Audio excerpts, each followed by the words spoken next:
8 countries, 8 walls, 8 assignments. We have the wall, and it's huge. Running out of time. 2 days. Time is up. 1 mission. 1, 2, 3, team. In each episode, 2 of the world's hottest street artists mash up their styles in one unique task. They need to give it everything they've got to bring color to the streets of the world's most famous cities. From London to Hong Kong, from Ibiza to Bangalore. Across the globe, these artists are challenged to blend their styles and perspectives into a unique work of street art. In each city, a local client gives the assignment to create a special mural. We want it to be a tribute to Passion, adrenaline, all has to come down in here. Can they paint the best wall their client has ever seen? Will clashing styles and egos threaten the challenge? I don't have a lot of requests, and I accept most of your requests. Or will the short time frame prove too much to handle?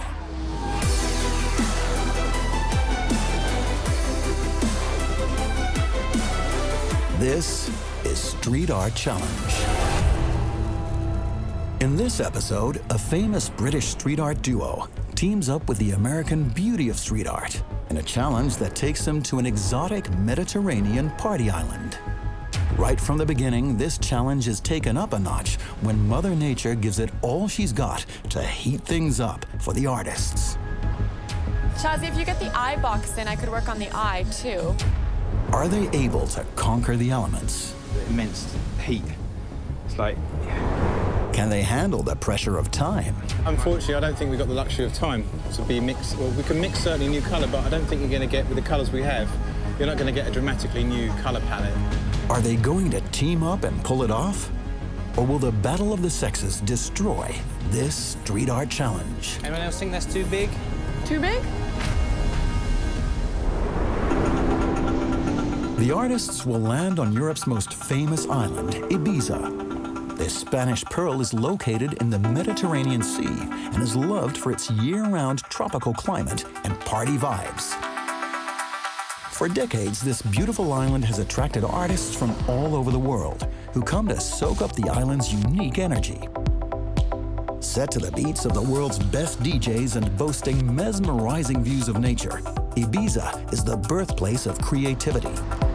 And to make this paradise even more beautiful, party kingpin Celine has set a warm-hearted assignment for the island. The reason I wanted to have this mural here in Ibiza is obviously to bring together Sapeña, so basically the local people and the tourists, and to make that area a bit more attractive and bring them together through art.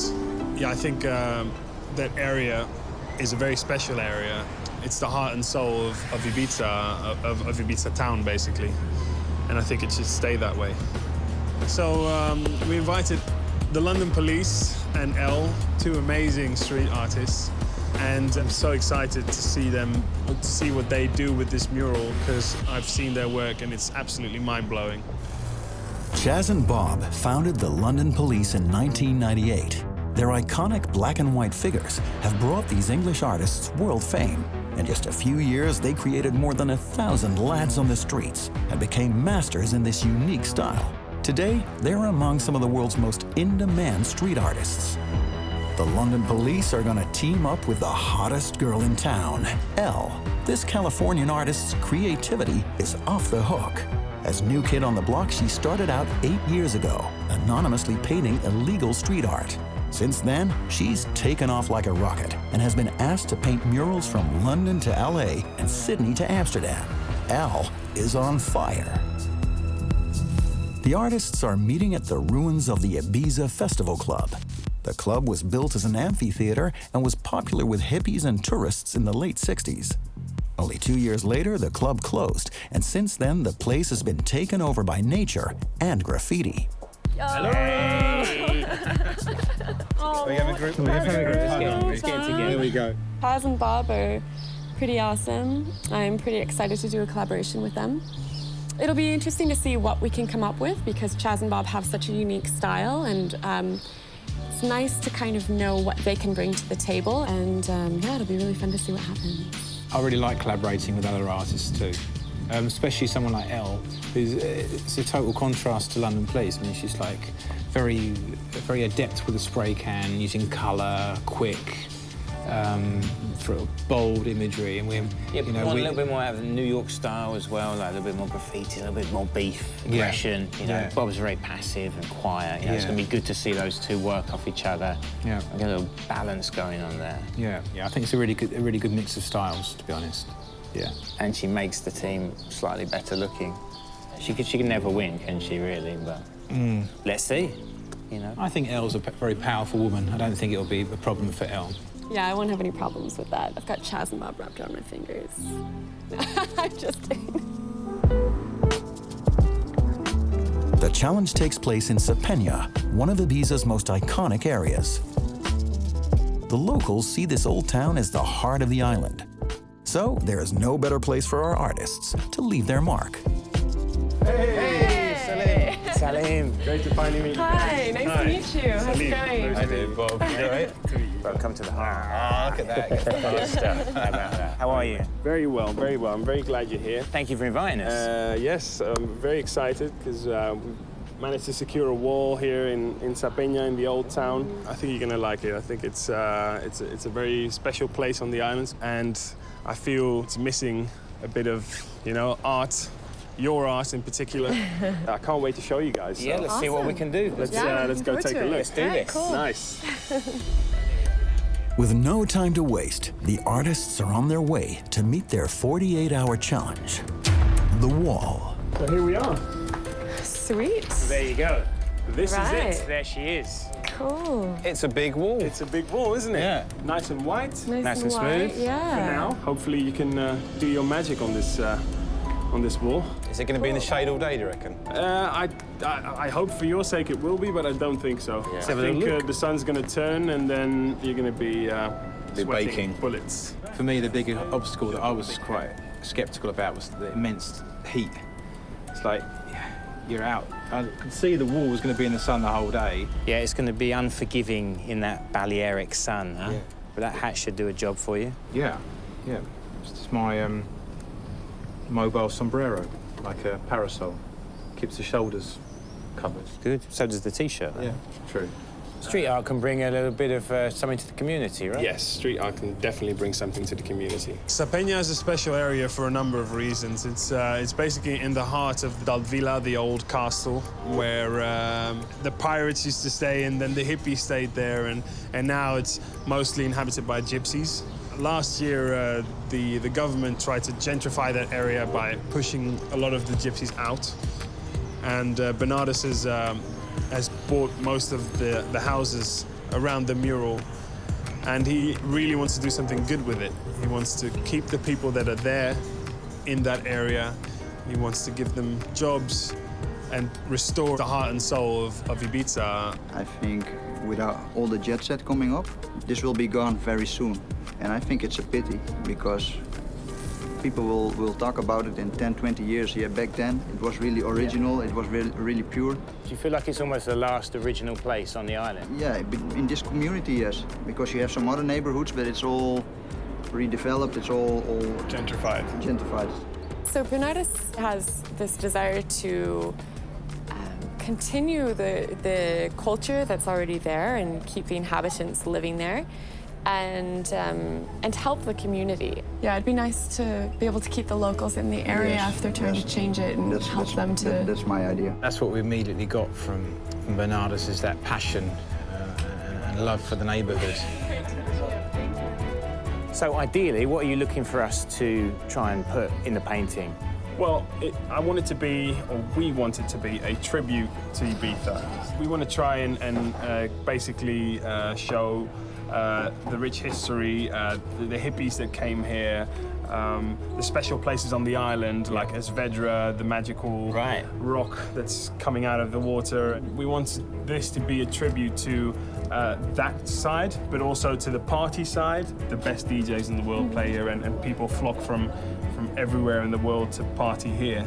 Yeah. So I think that's definitely something that needs to be represented into the piece. Quite a concise direction of what he felt should be in the piece. It's quite clear. All right, guys, so you've only got 2 days. I know it's not a lot of time, but I believe in you guys. I think you can do it. So we've got to do it. Yeah, you have to. Yeah. Let's do our best. So let's get started. Get some paint for you guys and make this a beautiful wall. Sweet. All right. Let's do it. Nice one. The challenge has started. First, Elle, Chaz, and Bob sketch out their ideas. There you go. The all-seeing eye. Illuminati, isn't it? Yeah. Chazaroo, how about a little dog action? I think starting off with having like sketching out like a basic framework of very just abstract shapes. And Elle immediately came in with, oh, I could put my eye there and I could put that there. It's like, okay, that's cool. What about this idea of the little radiating device? Because I could do that maybe in pen and shade that kind of quite... And then what about, like, Chaz's little connected guys that go like this with the little things sort of look like energy to me. Chaz, do you know what I'm talking about? Yeah, that could be quite nice. Like and almost... then your little guys, where would they go? What about that? Semicircular. What about that? Well, I think when you look at that sketch, it's like quite London police heavy. You know? But I think that comes from the fact that Chaz's characters are Chaz's characters. It's not... quite bold. Elle, she's not so character-based, so she can do whatever kind of could fit in between them. Chaz, what would you think about me adding, like, maybe some facial or body parts to your little dogs? You could definitely do one of your squares over the an eye in there. Yeah. That could be really cool. Cool. I don't feel like it's overpowering. I think size-wise, I mean, there are two of them, so it's gonna be, you know, they might cover more area, I would hope at least, because there are two of them. But I don't think that makes it more London police. It's still a collaboration. So as far as scale, I think the eye, we could go something like here to... Yeah, big, bold. But don't forget, Elle, we've got Centerpiece. Chaz's characters above you. Oh, right, okay, so start a little lower, I reckon here could be good, and then Chaz can go over the top. to here, have the center of the eye be here. They've got to be quite big.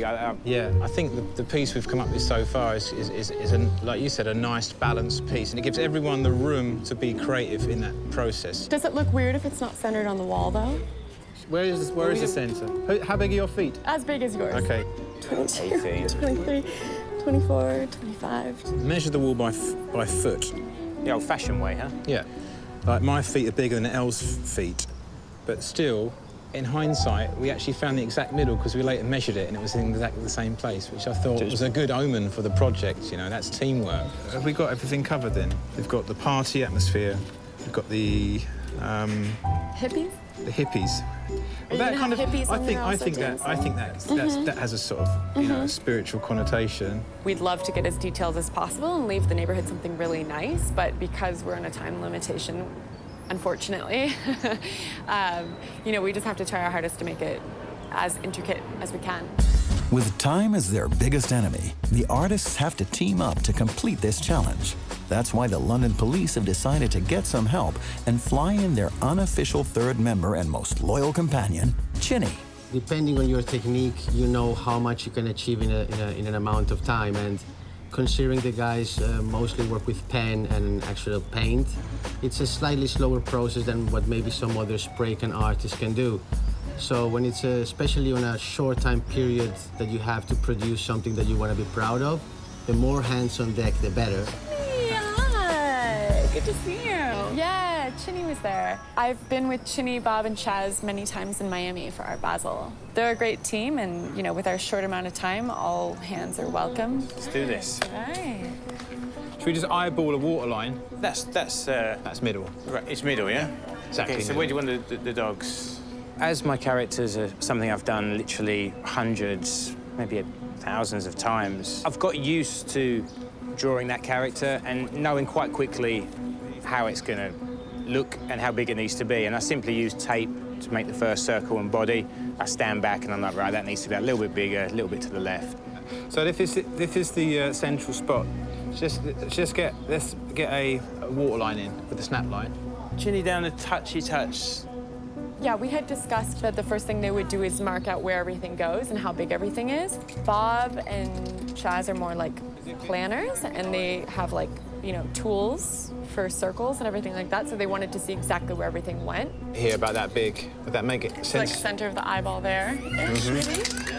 you know, from the sketch, we could tell generally where it was going, but that was kind of, you know, I don't think I could be much help with that one. Yeah? Yeah. This is now it's fucking starting, huh? Keep that boy tight. Stay on target. Stay on target. Stay on target. I think we always use the analogy of doing your accounts, didn't you? Like, you can do your accounts with a calculator or without. Well, I can tell you which one's going to be quicker, but you could do it without.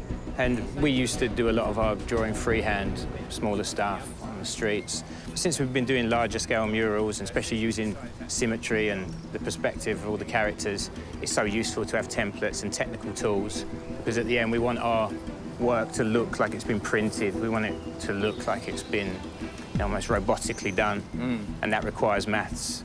However, we're still in awe of anyone like Elle, for example, who can use a spray can. Yeah. Because I know I can't, and you're pretty rubbish too, right? Yeah. No, I'm jealous of someone like Elle who can be so free and flamboyant with the material. With their motto, never be scared, don't be a hero, and let the good times roll, the London police are producing slick artwork that is, tighter than a butler's cuff. We tend to work a lot with pens, sort of office marker pens on canvas or paint pens on walls, but I think our London police style, if you like, is kind of quite tight lines, quite graphic. We like lines. those tight lines. Yeah. Bold. Yeah. I mean, you have artists that have their preferred medium, right? Spray cans or a paintbrush or whatever. But no, we really try to focus on perfecting our pen skills. Penmanship. Keeping those lines crispy and tight, trying to make it look like a print, like it was a robot did it. I think the fact that our work looks so precise can sometimes go against you. I think people maybe wouldn't realise actually it's all done by hand. But that's not a bad thing. It's just like I think it's like a pride thing, really. Something quite pleasant of constructing exactly what you want to create in your head on canvas or on a wall, and that people have to really go up close and say, hey, is that really done by hand? That's kind of I think that's kind of a compliment. And we know what each other can do, and primarily my characters are generally the same. I've got like 7 or 8 different characters, but it's about where can we put them and what world can Bob build around them. And Bob started to bring in his own characters too. And on some of the colour paintings, I'm doing some of the background. So I think we're learning all the time to build our own personal skills. But, you know, what we do together really, really works, and we know how each other works.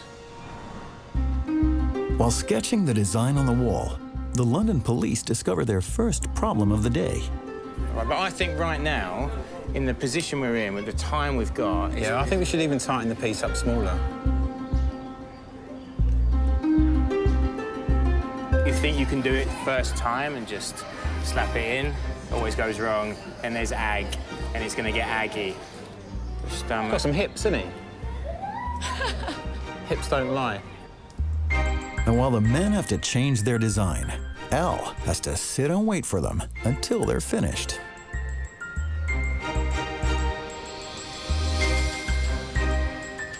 Chaz, if you put the eye of where you would put yours, that can help me to put the thing around it. But the London police's precise work means that precious time is flying by for Elle. Chaz, if you get the eye box in, I could work on the eye, too. I can tend to get a little bit serious, especially under pressure, and I just want to, just work and, I don't want to talk to anybody, I just want to get my work done. After 2 hours of waiting, Elle finally convinces the guys that they should work together so she can make a start as well. That character has quite a heavy subject value in any piece because of the big, bold lines. That doesn't mean it can't be the transport for other details to come in, and that's exactly what I've mixed with Bob this time. His little stuff on the back of my big, bold character, I think really works, and then with Elle's eye on top of my character, it really works.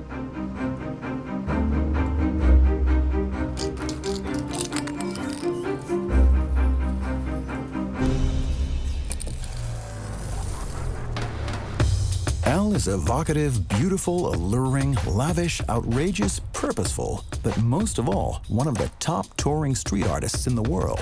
I've always made art, but I just felt like every time I put art in a storage unit, it would die. And so I started making street art and pasting things up and drawing on paper and putting them up around the streets. I started meeting graffiti writers, and I realized there were very few women. And then I was very inspired to get up very hard. So I started to just ask people if I could paint walls. And they were like, yeah, okay, cool, paint my wall. And then different festivals and museums, and people started to see that I could paint. So I started getting invited out to places in order to do so. My art currently is a lot of figurative work, but it's sort of collage, actually. So I do figurative, floral. I mock something up in Photoshop, and it's from pictures of magazines, fashion, my own artwork, the old masters, anything that I find inspiring or beautiful or interesting. And I put those together, and then I paint the collage.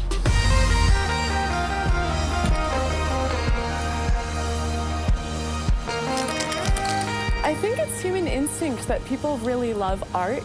It's always something where you come into a new neighborhood and people are a bit wary and they're like, what are you putting on the walls? We don't know if we want this or not. We don't know what you're doing. And so when the kids started to come around, we were happy to invite them to help us paint parts and do things. And I think for them, that's something they're always going to remember. And they'll be able to walk by and be like, I did that. I did that. Buen trabajo. Woo! Is that fun? Elle picked up one of the little young kids and held a spray can in her arms and helped him spray. Can I go next? Yeah. Chaz got a couple of the kids some pens and got them to do some drawings and stuff. And initially, as an artist, you're there, you're concentrating on what you've got to do, but eventually you get to feel a sort of, you feel the rhythm of how this place is working. ¿Tú? ¿Cómo te llamas? Amara.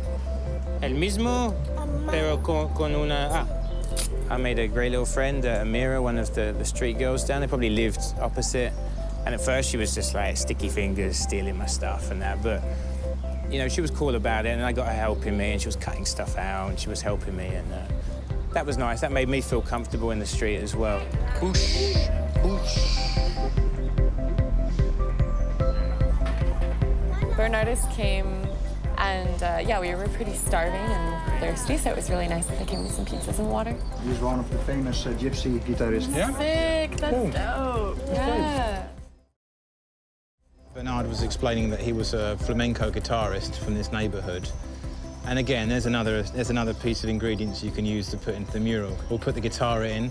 The next time we see him, we say, hey, this is an ode to you.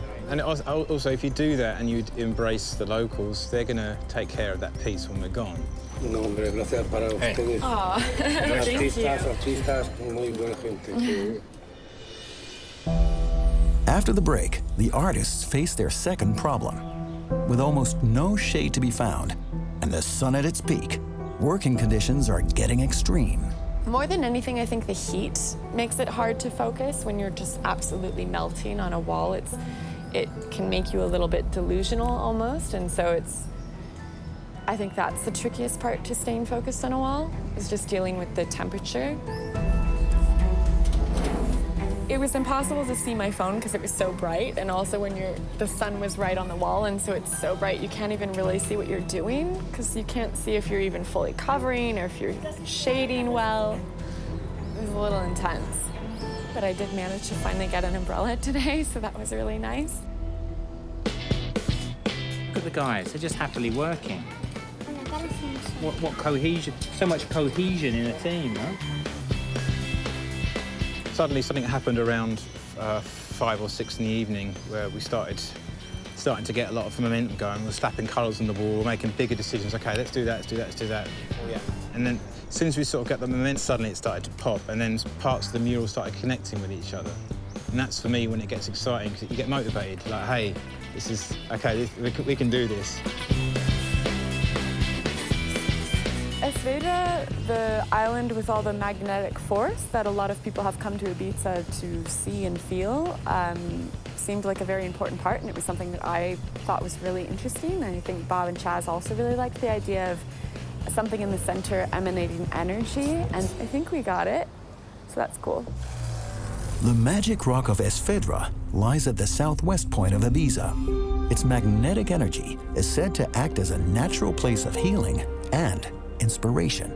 That's exactly the reason why this is the favorite spot of Madame Dali, one of Ibiza's most famous painters. I think Esvedra is kind of portal of energy which open and unblock the energy inside of you, which show you how deep is your feeling, how deep is your love to something, to somebody. I don't know. It's not explainable because you feel also like you come at home. To feel, you need to come and be here. To live in like an artist here, it's a quite interesting situation because first, it's a very good place for create something. I follow the pencil because pencil is my hero. And the painter, it's like a translator of some more high energy which is coming through to you. So when I start, I actually don't know what I paint. I start with a line, then I continue, I follow the pencil, I continue, and then I see, okay, this is the face. In the end, it's coming unbelievable. I can't imagine in the beginning how it can be, you know? That's very interesting to be near to Esvedra because it's pure energy. The London police and Elle were taken to the heart of Ibiza to face their challenge, but the guys got off to a pretty dominant start. There are two of them, so it's gonna be, you know, they might cover more area. And the domination continued when the men got cracking on the wall, without including Elle. Shazzy, if you get the eye box in, I could work on the eye, too. So she could only sit back and watch them, which really didn't help the challenge. I just want to, just work. But when they found a way of working simultaneously, they were faced with the next problem. More than anything, I think the heat, it can make you a little bit delusional, almost. The immense heat. It's like, yeah, it's going to be unforgiving in that Balearic sun, huh? And the problems are not over yet. Because with day one coming to an end, the artists are not happy with the composition's color palette. To make things worse, a large crew does not make decision-making easy. Because with so many people come so many opinions. All the tones we've used so far have the kind of ochre tone, you know? Like terracotta, ochre, just more orange. More intense almost the yellow that is, add that tiny bit of red and it will go a little bit orange. Go lighter again, you mean? I don't think it matters. I think as long as it's different from those two. But we haven't got too much I'm just time. going to add a bit more yellow to it. I'm going to add this color some... Yeah, let's try it. Listen, if it doesn't work, we try and we try again. But trying isn't enough, because Chinny's mixing experiment only makes things worse. Well, to me, I'm not saying I don't like it. It's exactly the same colour. They need to be different. Like you said, if it's subtle, great, but if it's... At the moment, they look the same, and if it's not that colour, then it looks like that colour. Yeah. But like I said, I will step out of this whole conversation if someone else wants to just make that decision. That's a cool idea, too. It's the 11th hour, so we don't need... Yeah, unfortunately, I don't think we've got the luxury of time to be mixed. Well, we can mix certainly new colour, but I don't think you're going to get, with the colours we have, you're not going to get a dramatically new colour palette. OK, but my question to you is this. Is that something to think about tonight or tomorrow? Tonight? You've got nothing you can get on with. I've got loads I can get. I can get loads. No, but I have. But the point is that we've got to start cracking on. I thought it was a tough day, mentally tough, and I think everyone feels it too. You know, you've got these islands of detail going in, but yeah, how's it all going to come together? It's not putting everything in for tomorrow. It's like that's something that it's going to take a bunch of time. It's the end of the day. The light's going down. Everyone's a bit tired. Maybe in the morning, that's an easier decision to make. Whereas painting lines that are already there, ready to go. That's not difficult. Yeah, I'm quite happy. I'm quite happy to do the. I know we're all agreed with the yellow around the eye, so I'm going to do that now. When are you getting with that? Yeah. I'll grab Chinny and get on with that. Yeah. I mean, do you guys want me and Chinny to try to mix up a bunch of different little samples of colors that we could do potentially? I think we're going to make a decision what we all want as a colour in there. We could even add blue into that color and make it a lavender, like blue, pink, white. And anything different from that red and that kind of... I think Elle's on it. I think if you start adding blue into it and start making it like purples, that would really work better. Let the dust settle about this color thing, you know? Yep. Just call it a night. I agree. Relax, maybe go to the beach, guys, cool off. Yeah, it's been a long day. Yeah. It's been a hot day. Yeah, let's crack on first thing tomorrow morning and then we'll Yeah, have some drinks. make up for the slow start today, yeah? Good job, boys. Should we do team on 3? 1, 2, 3, team! Woo! When the sun is set, Ibiza comes to life, especially for our local client, Celine, who is one of the key players in the party scene. The club I work for, Ushuaia, is a very special club because it's one of the biggest open-air clubs in the world, I think. And especially here on the island, it's the only open-air club. It's a club where the biggest DJs in the world play, and people come from all over the world to be there, to party. It starts very early. It starts at like 4 o'clock till 12. 5,000 to 6,000 people of party, and just you'll see it. It's gonna be spectacular. Yes.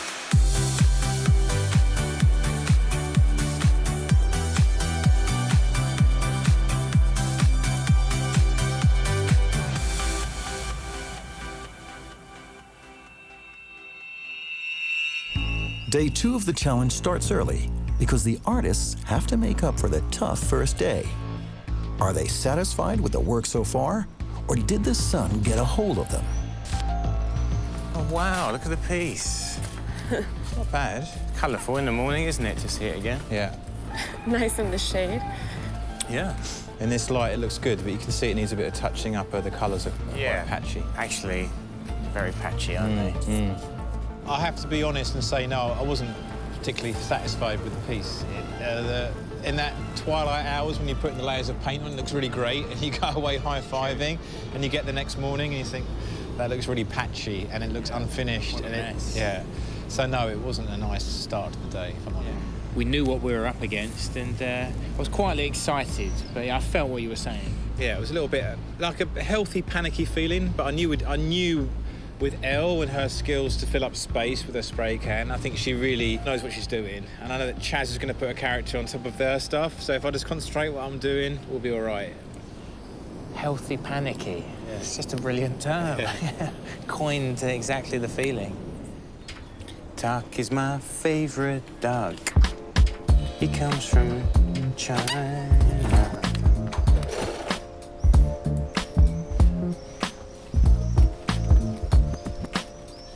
We were lacking out of the list of things that we were supposed to hit on the wall. The one thing we were lacking was sort of the hippies. And so we thought a pattern would be a really good idea, like a hippie floral pattern. And then we thought Chaz could throw in some little, like, of his little piece figures. And so we thought that would be really cool. To understand the importance of the Ibiza hippie movement, Elle and the boys go looking for inspiration in the old town, meeting up with Barbel, the mother of all hippies. Hello. Hello. Nice to meet you. I'm Elle. I'm Barbel. Hi, great to meet you. Hi. Hello. How are you? Welcome to Sapenia. Thank you. I'm Bob. Nice to meet you. Do you like it here? I can. When can we move in? Beautiful. This is so gorgeous. May I present you Sapenia? So what's the history of this little part of Ibiza? It used to be the Fisher Quarter. Yeah. And it became the hippie quarter in the end of 60s. And then the hippies, they discovered the country and they moved. Okay. And after them, the gypsies came here. Yeah. That was beginning the 80s, I think. Yeah. Bob's going to fit right in, I reckon. Yeah, I think you would. When did you move here? I moved here 20 years ago. She's sort of an inspirational person for someone like myself to just leave your roots and come to somewhere else and then just settle in the middle of, you know, something that's totally foreign and different than what she knew is really admirable and cool. Has it changed a lot around here in 20 years? It changed a lot. When I came here, everything was run down. It was like somebody threw a bomb. Yeah. Wow. And more or less the last 10 years, people discovered it again and they start fixing it. If you start speaking about Ibiza and we're talking about the hippies and the energy, especially, I think she embodies a lot of that side of it. You feel her passion for this place as well. Yeah, that was really important to me. How do you think the local people are going to receive our artwork? They will like it for Yeah? sure. Yeah, of course. They will like it. Bye, Bella, thank you so much. It's really a privilege to come in here and be able to give them something that hopefully they enjoy and add some color to the neighborhood.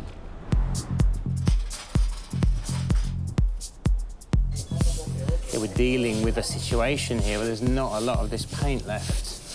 So we've got to be frugal. We've got to be like Jesus with the bread and the fish. We've got to get enough for everyone to go round. I guess it's like, obviously it's meant to represent the club scene of Ibiza, and you've got the DJ holding up his record and the speakers. And I thought this little, what do you call that, music system this guy's holding? Ghetto blaster? Yeah, you could call it a ghetto blaster, I guess. Yeah, this is more symbolic of this neighbourhood, I think, because we've been out here working every day, and these guys bring out the little speakers and they pump music hard in the streets. So that's a little reference to here. Another of Ibiza's local heroes is the man who's done a great deal for the dance scene. Going by the name of Mr. Doris, this DJ is famous for hosting beach parties all over the island. There isn't a music style here. Like, we try not to push it too, like, pop music or anything like that, or too hard. We don't ever play techno or anything like that. It's basically anything and everything, and try and explore new sounds and educate a few people if we can in the process. I think Ibiza's like the rest of the world. It's changed a hell of a lot in the last 10, 15 years. It's not the same place where I came to in the 90s. That's not a bad thing, but due to investment in business, etc. on the island, there has been an obvious shift to money making, which that was never really the case. I mean, everyone needs to make money, etc. But now you're seeing big brands here, and it's all big. It's all becoming a bit more like Las Vegas, which, like, not necessarily a bad thing, but it needs to be controlled. The energy here is still very positive. It's still incredible. Again, one of the reasons I live here is because of this massive positive energy and the people it attracts. Despite working in the heat for 2 days, the artists have already managed to complete the assignment's main elements. A tribute to Ibiza, the rich history, Svedra, but also the party side. Suddenly it started to pop, and then parts of the mural started connecting with each other. But working together hasn't always been easy. We've got to make decisions. Everything up for tomorrow. It's like, that's something that it's going to take a bunch of time. It's the end of the day, the light's going down, everyone's a bit tired. The street art challenge is almost over. The artists are trying to blend their different elements, but Elle fails to make this happen, and time is running out. And there was one point where I started to do my own pattern, and I thought, oh, this is looking a little frantic and maybe not matching up so well with the wall. And so I asked the guys, like, hey, what do you guys think? Do those ones bother you, though, or is that okay? Well, personally, I think there's too many different colours, and that's what's possibly making it look like it's a separate piece. Does it go with the rest, which is more simplified? And I don't think it does. I'm absolutely honest. So but do you think I bringing like back it. The stripes and would Might suit the piece better if the colour palette was less, or at least the colour palette was more in one sort of colour, orangey, yellowy, reddy, pink. Yeah. With hints of the grey's lovely. Yeah. Chaz suggested maybe adding in more of the colors from the center, and I thought that was a really good suggestion. But doing the bucket paint and actually adding those colors in really, really helped to tie it together. I think that's about it. You did it. You knocked it out of the park. With just 1 hour to go, and with the clock ticking, all of the artists are intensely focused on finishing the mural. And with no room for error, teamwork is of the essence. What I'm worried about is you've got these characters in the water with the thick line work around them. And if we're going to put a line on that water line, it might just help marry it all, tie it all in. Yeah. I think it makes it pop off the wall a little bit more. We were discussing how to make it look like seamless in the piece, right? Which is always the goal. You want things to blend and interact, and you want things to push back and pull forward and have depth. We've got the old line there. We'll put it in. Chaz suggested putting a little line, and then it pushed the background back, which was really nice. Go on, draw the line. That's it, draw it in. Draw it. Draw that line. You have a curve right there. Good. Oh, that's nice. Yeah, that's really good. the best. We met Jose first day, a very serious flamenco guitar player. Obviously, that for me was like, okay, this is what I needed, a little input. Ese es tío. And he was quite prominent in the piece. You know, we drew this guitar on the headstock of the guitar. We put his name in there. Muchas gracias a todos. So yeah, it was nice. Guys, 15 minutes. He just said 10. Maybe 10 or maybe 15. With the client already on his way, these last 15 minutes have to be flawless if these guys are gonna finish on time.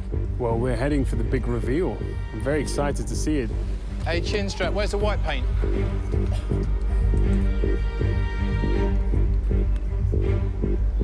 We're gonna have a nice barbecue together and celebrate with the whole neighborhood, basically. Well, I'm very excited. I hope it will be a very good tribute to Ibiza. Yeah, well, I'm very curious. How do we do this? And when everything finally comes together, Elle shakes up the team with a personal touch-up just a few minutes before the reveal. Anyone else think that's too big? Too big?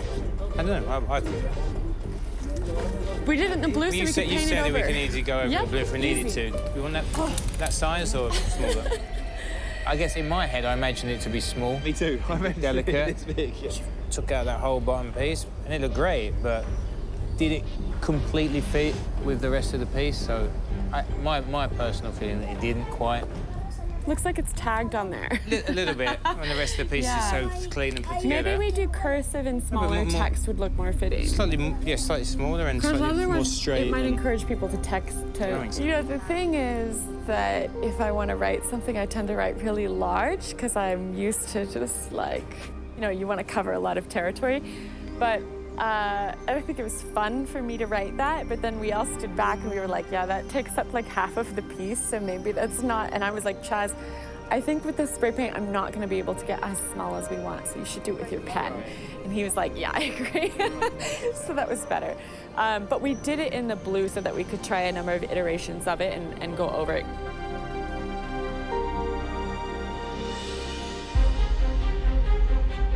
I think the piece came out great. We all brought our A game, and you know, I love working with the London police. They were amazing, and you know, they always come out with a clean product, and it was really cool to see our work flow together, and they seemed really pleased as well. So I think we were all pretty happy.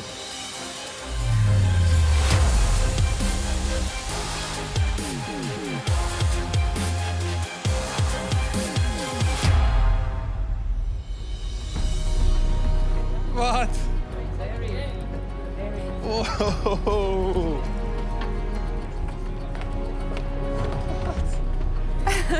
Hey guys! Sick! What? It's amazing. It was a nice moment when they walked around the corner. You can't fake that first reaction to what you see, and I thought that was a really nice moment. Agreed. It's amazing. I half expected it to be that good, but It's amazing. just to see it in person and all the colors and the cleanness of the work, it's astounding.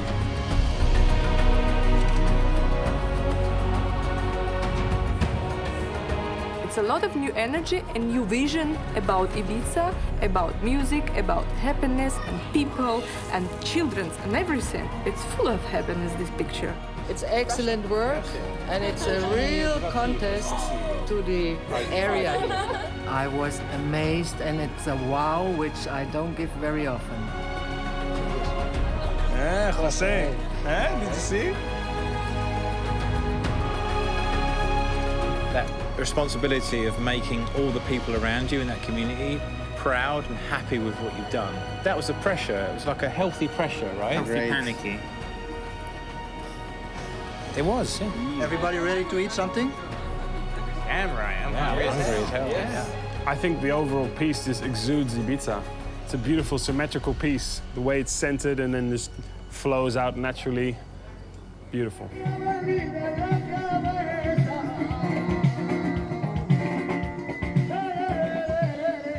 I'm very honored to have painted with the London police. and we created a piece that we're happy and proud to leave with the neighborhood, and we've really enjoyed being in Sapenia and meeting the people and being here. By the end, we were all handshakes, fist bumps, barbecues, grown men hugging each other, Yes. barbecues. No, but it was a generally lovely experience.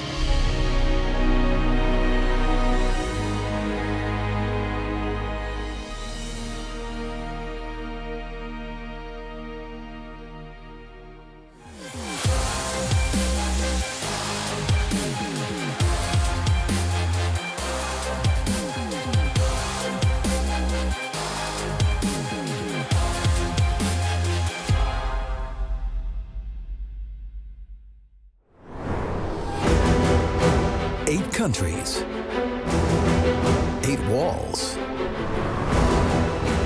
8 assignments, We have the wall, and it's huge. We're only out of town. 2 days, Time is up. 1 mission. 1, 2, 3, team. In each episode, 2 of the world's hottest street artists mash up their styles in one unique task. They need to give it everything they've got to bring color to the streets of the world's most famous cities. From London to Hong Kong, from Ibiza to Bangalore. Across the globe, these artists are challenged to blend their styles and perspectives into a unique work of street art. In each city, a local client gives the assignment to create a special mural. We want it to be a tribute to Passion, adrenaline, all has to come down in here. Can they paint the best wall their client has ever seen? Will clashing styles and egos threaten the challenge? I don't have a lot of requests, and I accept most of your requests. Or will the short time frame prove too much to handle?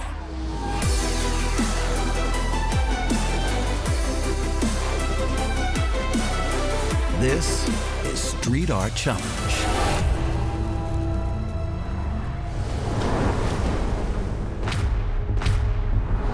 In this episode, 2 of the world's best street artists are fusing their unique styles in one of Asia's most exciting cities. Yeah, nice to finally meet you. Right from the get-go, the bar is raised when the client tells the artists just how important the assignment is. There's almost 3,400 tons of food waste every day. Wow.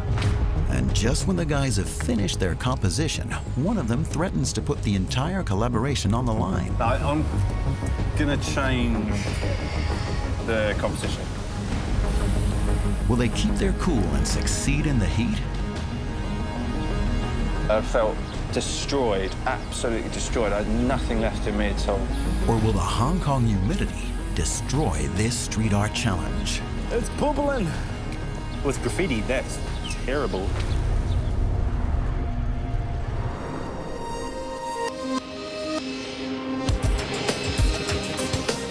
The challenge takes place in one of Asia's most iconic cities, Hong Kong. Home to 7.3 million people, Hong Kong is one of the most densely populated cities in the world, which means every day brings new challenges. One of the biggest is the problem of food waste. Students Kenny and Michelle are making a big noise to raise awareness of this ever-growing issue. Food issue is so important in Hong Kong. We waste 3,400 tons of food every single day, which is 220 double-decker buses. That's a lot of food, but at the same time, 1 in 8 people actually suffer from poverty. Big problems need big attention. So the students have arranged an unmissable wall in downtown Hong Kong. We would like to see some concepts of the food waste or the sustainability of food on the wall and to raise the awareness of people.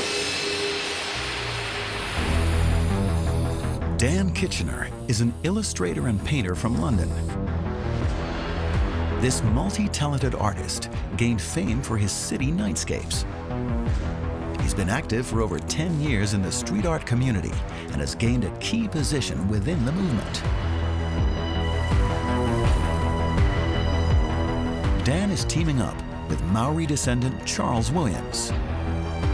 The New Zealander is known around the world for his extremely accurate street art paintings of birds. Working together with Janine, his partner in life and art, he aspires to become the best of the best.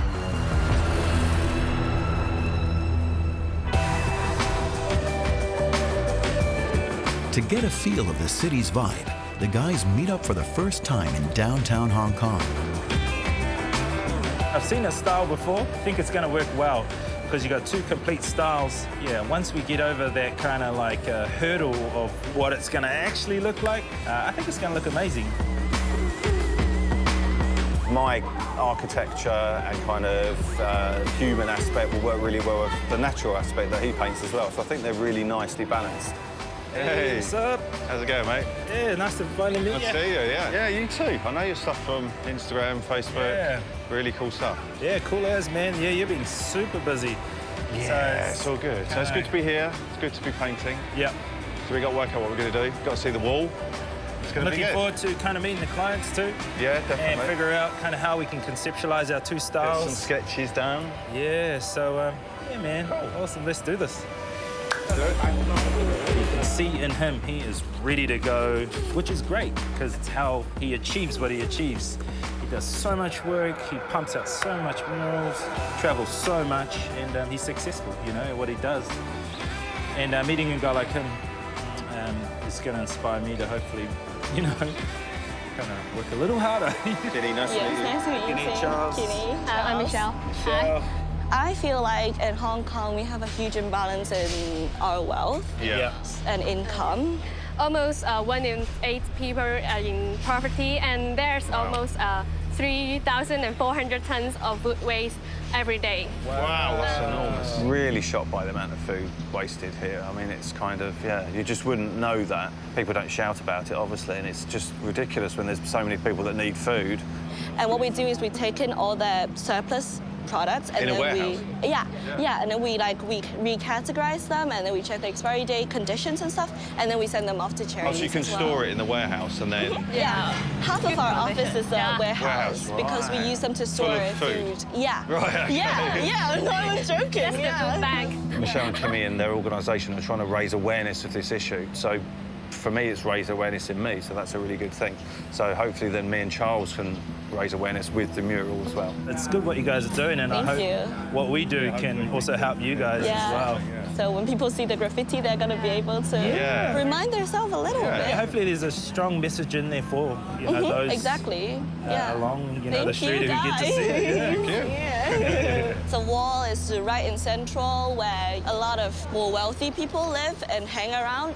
If people walk past, they must have the look of it, and I think this could help to catch more attention of the people. Oh, look at this wall. I think this is the wall. Yeah, this is the wall. And it's huge, small. That's cool. That's pretty high there. So do you guys like the wall? We do.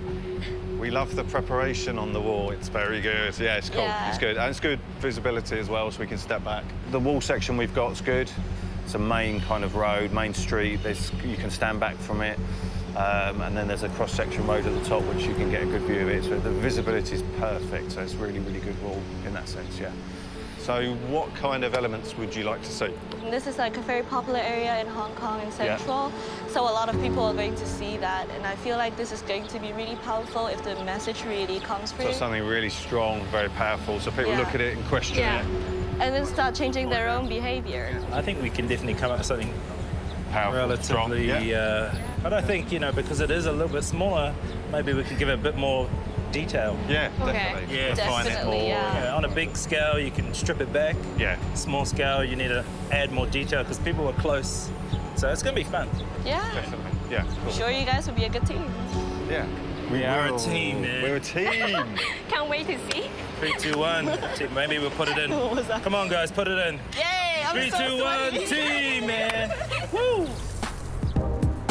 After hearing the assignment, Charles and Dan immediately start sketching, and better still, combining their signature art styles. Dan's nightscapes and Charles's giant birds not only need to blend with each other, they also need to meet the client's specs. I think the hardest thing is just trying to bring in the more message type stuff around. But I think with this, I'm going to put loads of kind of garbage, bags, rubbish, so it's all the food waste. I don't think slamming home the message too much. It's better for people to kind of look at it, like the image. It's in there, it's in there. And then question it. Yeah. I think it's better to be creative about your approach and not so literal, you know. One of the ideas they had was, what we thought was going to be on there was food. And I was like, man, that would be probably the worst idea on the planet, you know what I mean? To get a whole bunch of artists to come over and paint food. It's like, man, you could have just got a billboard, you know? We need to work out the kind of size of your birdie, like top and bottom, I reckon, so I can make sure that the characters, the people, don't break it. I think the bird is going to be that size in regards to height anyway. You know, you know the right side. Yeah. And so that right side will be over here on the left, same size. Yeah. So you're going to have some black space top and bottom. That's like Dan worked by himself all the time, so majority of the time anyway. So to collaborate with someone is risky. You put a lot of time and energy into your craft, your style. You're becoming really famous online and you're traveling. And then you meet random people to produce beautiful work. Could be bad for him. I'm excited to see the figures too, because it is the humans that are bringing all the wastage. Yeah, so the idea for this would be like super busy crowds in the kind of narrow streets. I think in terms of collaboration, it's the correct balance in order to achieve visually something that's really cool and impactful, rather than just trying to overdo the collaboration and ending up with a mess. So I guess as you walk up, people are going to kind of be led by the bird into the city. Into the scenery. Cool. Well done, Amanda. I think we've got a really strong idea for it, so pretty excited about doing it, yeah.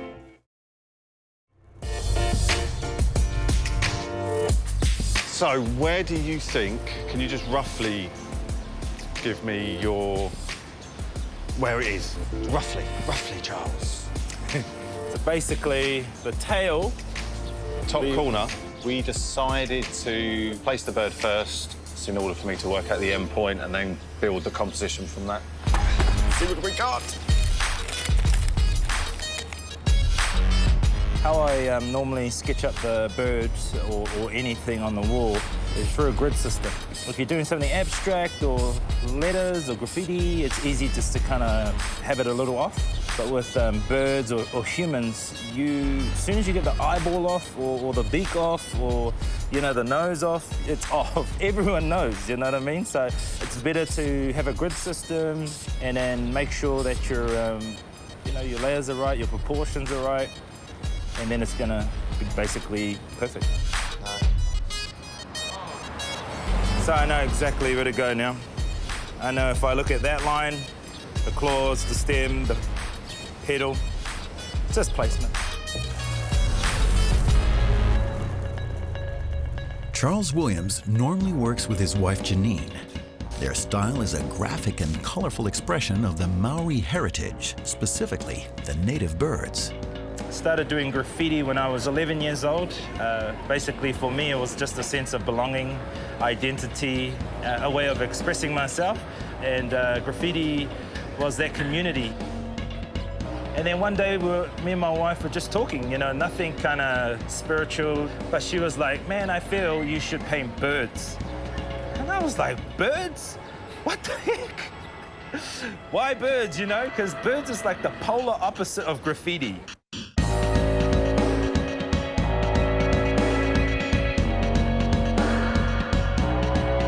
So I listened to my wife because I love her.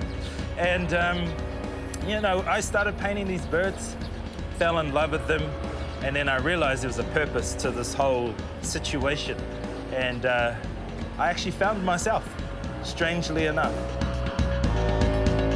Strongest message is just your identity, yeah. When I compare it to bird life, you see a lot of birds like pigeons and feral pigeons that are just pests.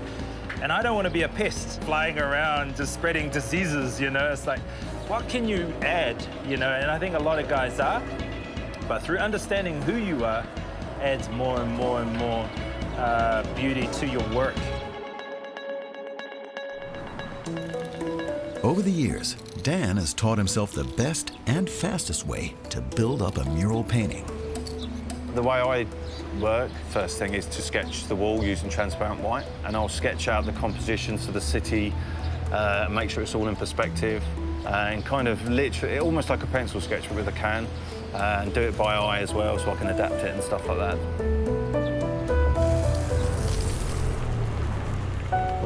Dan Kitchener, also known as Dank, picked up a spray can for the first time in 2006. With a background as a successful illustrator, his sketchbook-like techniques became his signature style. I've always been a landscape painter, so I've always been drawn to cityscapes and landscapes, and I'm working in London for 19 years. So I was really influenced by trains and train tracks and the kind of high-rise buildings you get as you go into London.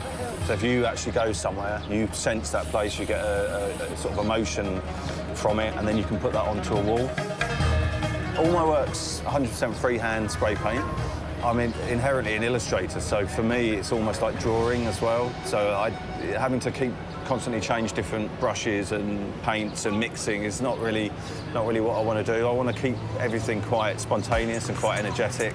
It's probably not architecturally accurate, a lot of the stuff that I paint, but it's the impression, hence impressionism. So I kind of prefer it that people look at my work and then interpret it their own way. I don't want to lead anyone into this is what it should be. So it's kind of nice that people look at stuff and they explore it themselves. And maybe they don't see anything in it, or maybe they don't have any emotion with it, and that's fine. I mean, that's just as good. I mean, they don't have to have a kind of explanation to everything. People don't have to be spoon-fed, I think. It's kind of like, you know, here's the art, enjoy it, kind of thing.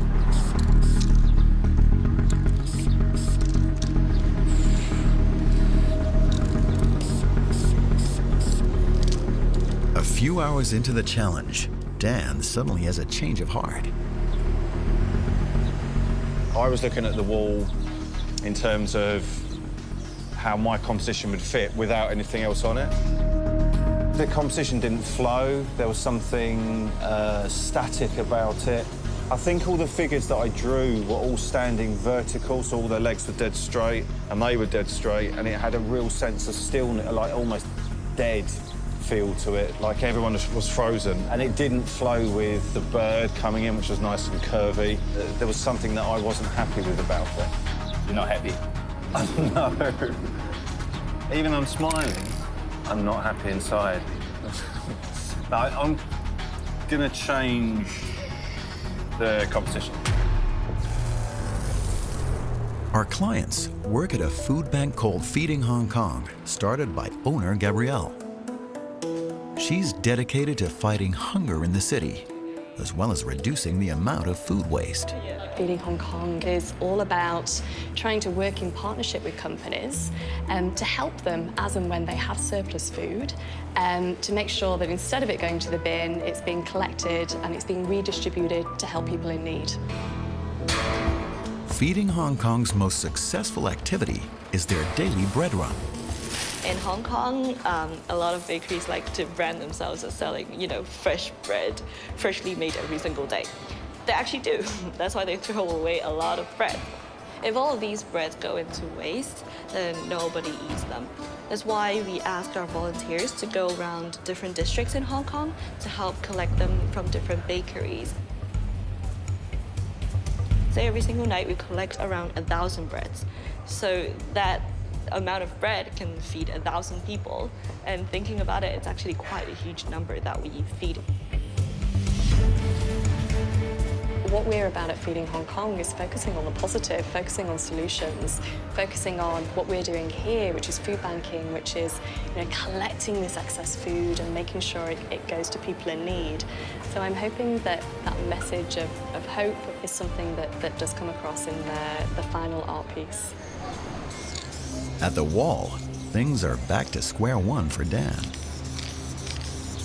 It's gonna work out anyway, man. Yeah. You're a fast painter. I know there's time to change it. That's the good thing. But yeah. It's just gotta get it right, man. It's not. I'm not feeling it at all. Not at all. You gotta feel it. Yeah. So what I'll do is I'll let you work on the left side, behind the bird first. But I was just saying that even if, because I know that yours is clean, and when I dust, if I go over yours, but I can make sure I don't. But if it goes a bit, then you can tidy it up. So don't let me slow you up. Oh, okay. Yeah. I'll let you sketch then. There's time to redo it, so I did. So I re-sketched it, but I did change direction quite drastically. I think the people needed to have movement and their legs, you know, walking and kind of arms and, you know, much more sort of movement within the people. So in order to make up for lost time, Dan picks up the pace and gets cracking on the wall. But that means only one thing for Charles. Sit tight and wait until his teammate is finished. We're not painting together at the same time, which is cool. The wall's small, so I'll step back and just let him paint. And then once he's finished, because his style's quite fast, I'll go and...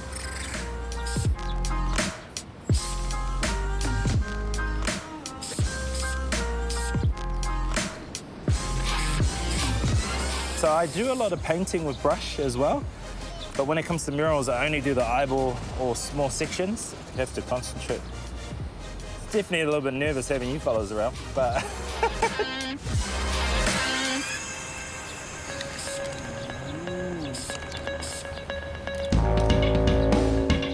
I'm trying to draw the composition in my head, and I had to try and remember different elements and make sure that the scale fits, and then going up to the wall and drawing a line where that character would be, and then the next one. It was just basically doing a very rough composition in my head.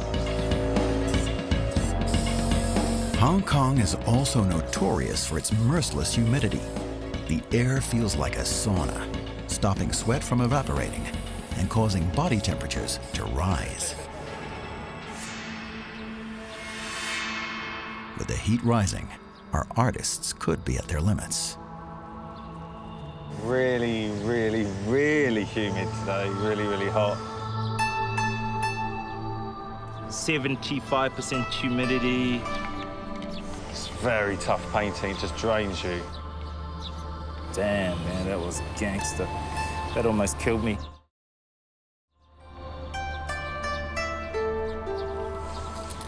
Hey, buddy. I'm done. I'm done for the day. Oh, no worries. Finished, yeah? I felt destroyed, absolutely destroyed. I had nothing left in me at all, absolutely nothing. Plenty to do tomorrow. Yeah, should we have a look? Yeah, let's have a look. It's not as far as I wanted to be, but today was like a bit of problem solving, and it was kind of setback sort of time-wise. But I needed to have those kind of setbacks in order to get the right composition. So I could have just gone ahead with that first sketch, and then I'd have been at a point now where I wanted to be, but it wouldn't have been the right image. So it's a bit of a trade-off.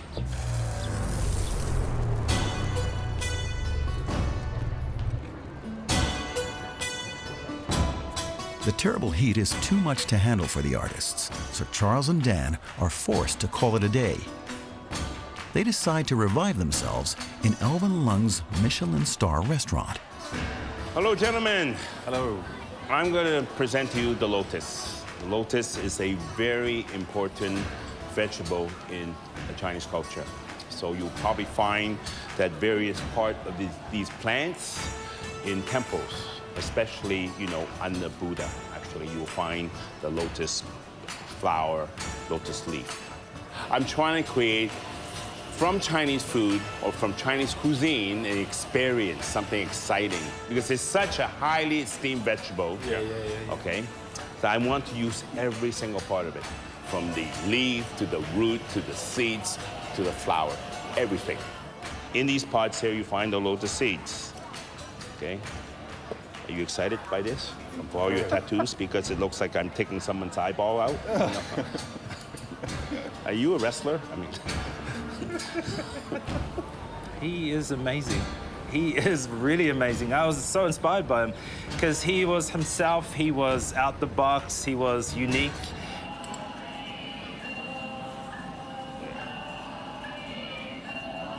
So this is a recording of some Buddhism chant, and coming out of it, you will see this. But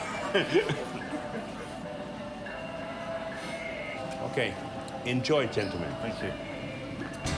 As well as enjoying this special experience, the guys also get new perspectives and inspiration from their lotus meal. We're going to definitely have the lotus flower itself in the image, and we're going to utilise the colours as well. So the pink of the flower itself, and then the pink of the flower can be used in the neon as well. So it's going to be kind of a big sort of link. Have you had a leaf? The leaf tastes like a leaf. Yeah. No, it kind of tastes like it looks a leaf. Yeah. Never tasted anything like it. Very perfumey and sort of fragrant, but quite subtle flavours. Day 2, and the artists know they have to step up if they're going to make up for lost time. And as the city continues to heat up, they've got to beat that heat if they don't want to lose this challenge. We've got quite a bit to do today, but it's looking good now. It's coming together. Yes, let's do it.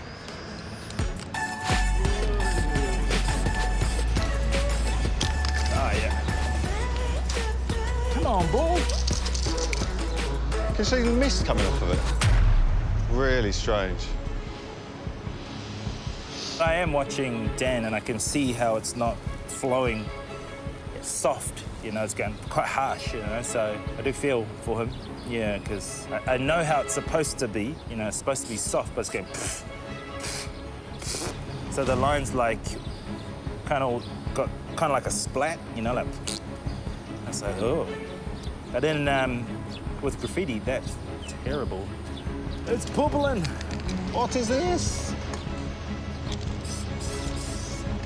The paint's acting quite strangely. It was like boiling on the walls, and the cans feel half empty even though they're full. So some of them do. So it's kind of strange. I don't know what's going on with the pressures in them, but it's messing about with the paint. I don't know why. But being a true street artist, Dan comes up with a smart solution. I've actually kind of changed the way of painting this. So it's a lot more quick paint blast, like psh, psh, psh, psh, rather than me trying to do long strokes, which doesn't seem to be working. But it works because I guess the scale's smaller, so it kind of works. This guy looks a lot better. Surprised how well it's coming together. Looking forward to seeing the progress, you know, because our styles are completely different, but the colours are blending. So it does already look like it's one.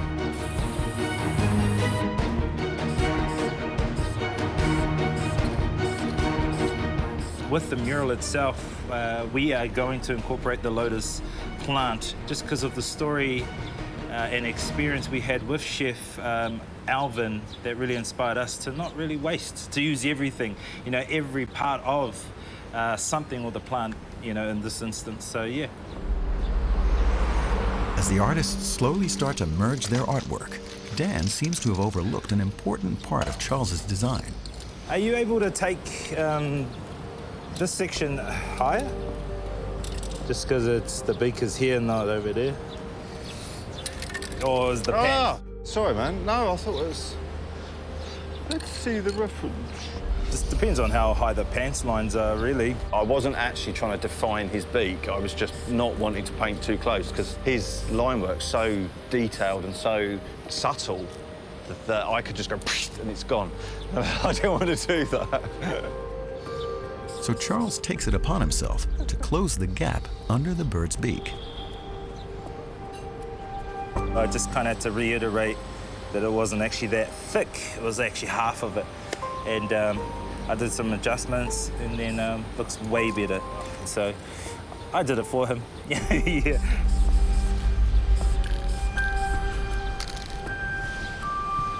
The background around the bird is going to be just like quite short bursts of colour, or maybe white, just for light. So there's not going to be any real working into it. It's just going to be quite simple in order to push the bird forward. I'm not your piece up, am I? No. Serious? Yeah, looks good. Yeah, but I know that it's encroaching on your outline, which is kind of... Oh, no, I'll definitely touch it up if I need be. Please do. Please. So I honestly, I don't want to about with what you're trying to do. No, not really. I'm just, yeah, but I'll touch it up, honestly. Yeah? Yeah. So, because of time restraints, we kind of have to really work together, bounce ideas off each other, trial and error, like make some mistakes, and then tidy them up. But I think so far we've worked together quite well. Street art has been booming in Hong Kong ever since designer and architect Jason Dembski stepped in. He co-founded HK Walls, which is now an annual street art festival. In Hong Kong at the time, there really wasn't a lot of support or things happening in the streets or anything really related to street art or graffiti, aside from the artists that were really painting illegally. There needed to be something happening.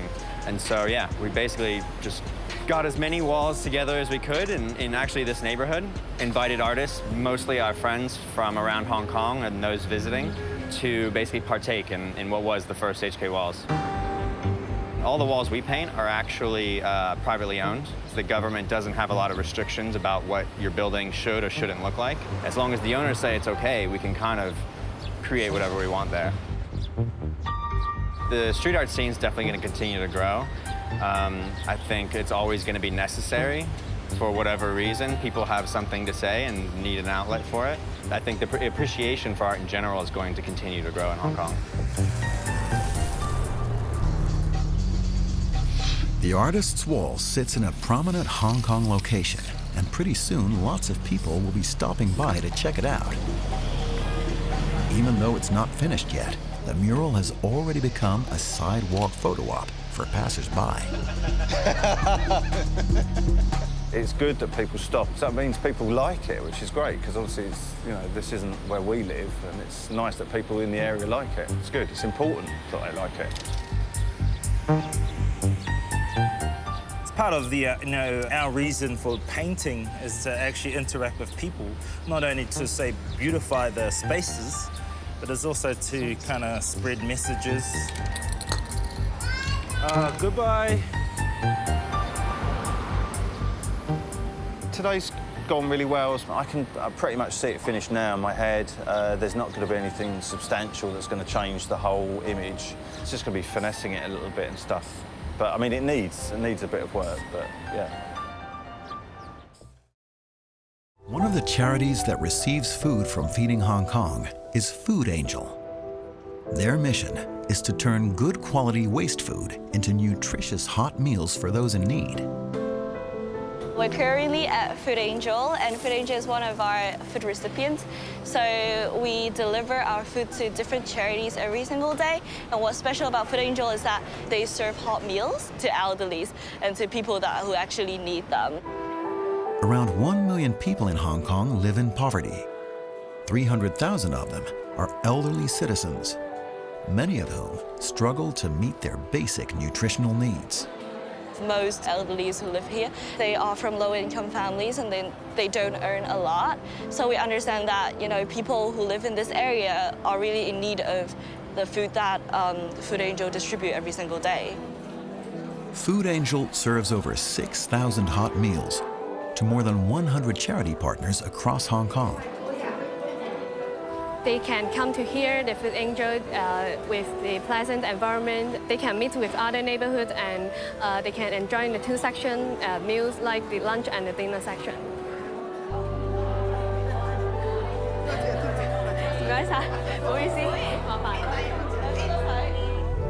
It's such an amazing experience that we actually get to see, people benefiting from food that we've rescued and food that we've collected, and that's amazing.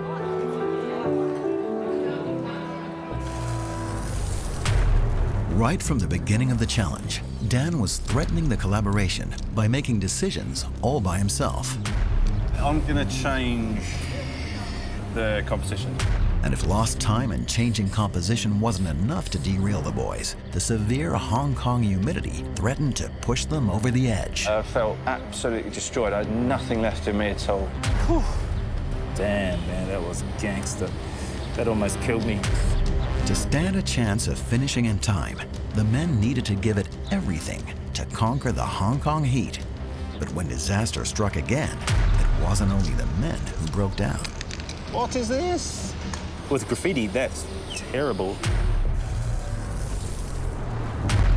With D-Day on the horizon, the boys' problems are stacking up. They've forgotten the most important part of this challenge: the assignment.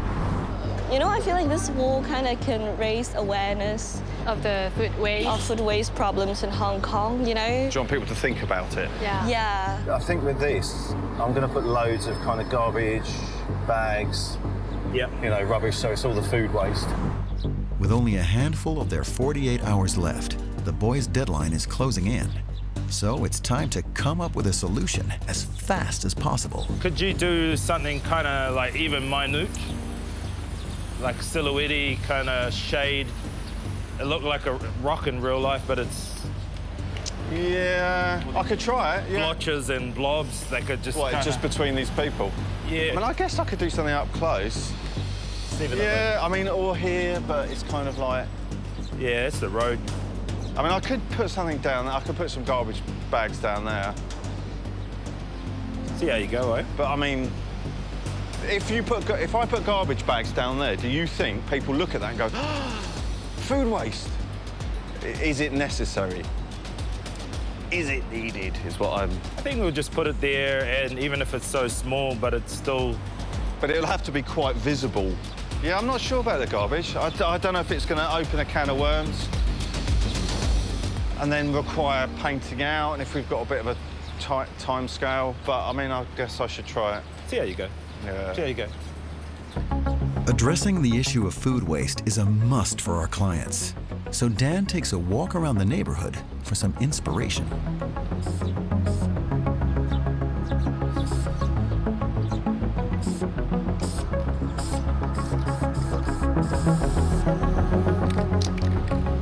Yeah, so tick the box for the garbage aspect, and not too full on, so it sits within the image quite well. But yeah, it's nice, it's good, it works. Charles has also hit the streets looking to be inspired, and he's come up with a great idea to nail the assignment.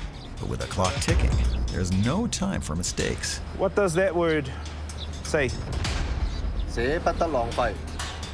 What does it mean in English? Like reduce your waste or don't waste the food. Anything. Yeah. Oh, that's great. Thank you. Yeah. Awesome. We need to finish it or sign it off with a sentence or something to seal it. And then at breakfast, I saw it on this little sign. I was like, oh my gosh, which said reduce your waste or reduce the waste. So I was like, okay, I'm gonna have to try and get my sign off on this. He said, don't waste anything. Cool. So that makes perfect sense. Okay. Signing off your mural is actually an art form in itself. You can actually do an amazing mural and do a terrible sign-off, man. It's like, what is that?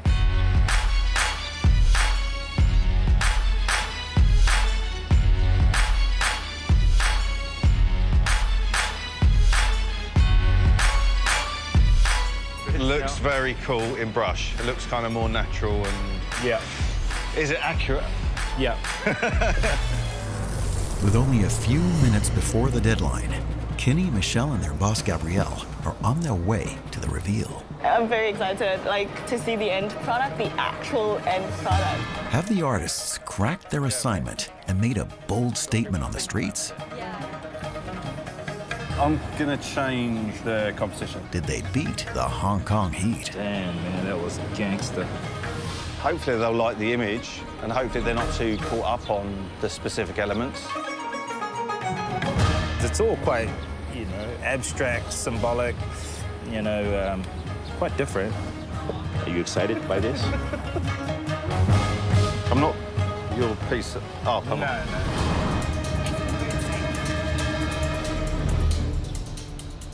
As long as it brings a slight awareness to the public, then it's fine. Even just a hint, just a second of thought, that'll be great.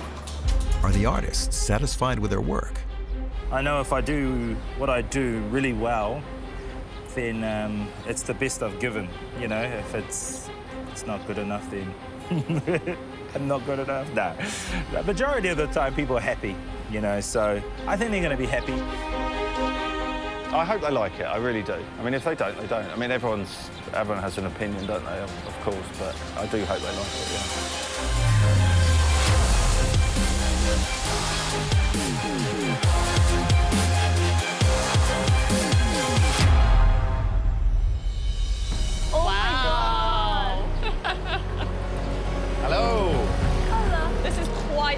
information. What do you think?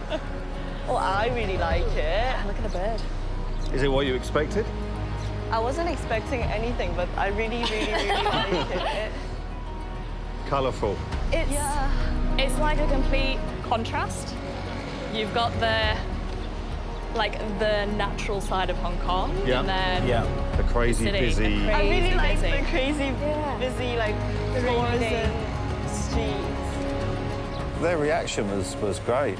The people that literally just come across that afresh, they have to absorb it, I guess, and then try and work it out. And it was nice to see that they all kind of stood there without any kind of comments or reaction, and then gradually were kind of looking all over it going, ah.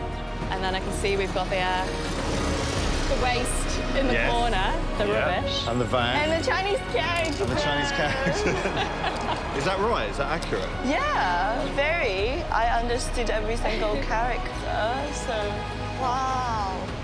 After 3 days in the sun. I felt like this was beyond my expectation because we talk about food waste problems and they focused on the waste part, which is also like the core of the problem. You mimic what's in the wall as they're in reality they're walking by the mural. Yeah, it's interactive, you know. I'm very pleased with them that they have used all the ideas and all the concepts that we gave them and complete such a impressive painting. What is the name of that bird? The fork-tailed sunbird. Yeah, so the tail actually has these two chopsticks poking out the back. So if you notice, these two kind of like chopsticks Oh my God, poking out the back. And the name is actually called the fork-tailed sunbird. I love It's a local bird. To see them happy, see them smiling, see them excited, happy with the elements that we've included, means we've done our job. Well, we hope that this wall helps you guys out in any way possible. We're going to have to get some photos. That's what we need to do next. I think we're so excited to see the finished art piece, and we're so excited to share this with people. And I think our greatest hope is that it just starts conversations about not only the city that we're living in, but their own behaviour and the little things that each and every one of us can do to make sure that this is a city where people are working together to make sure it's the happiest and healthiest place that it can be. I learned a lot, actually. I'd learnt that you have to navigate other people you collaborate with. We're together as one. I learned a lot of tricks watching him paint. It was really fun. Great to meet him. Also just to see the personality that he is and the reason why his art is the way it is. You know, it makes perfect sense. The most challenging thing was the heat by a long stretch. But I just think this whole experience has been fantastic. Everyone's been positive about it, and I think as an artist that's really important. All together, selfie. Can't get everyone in. Well, my arm isn't long enough, but you're better. Okay, 3. I guess it's the way that Charles and myself can make a difference and help these guys out, which is fantastic. So hopefully it does. Hopefully it does do what they want it to do.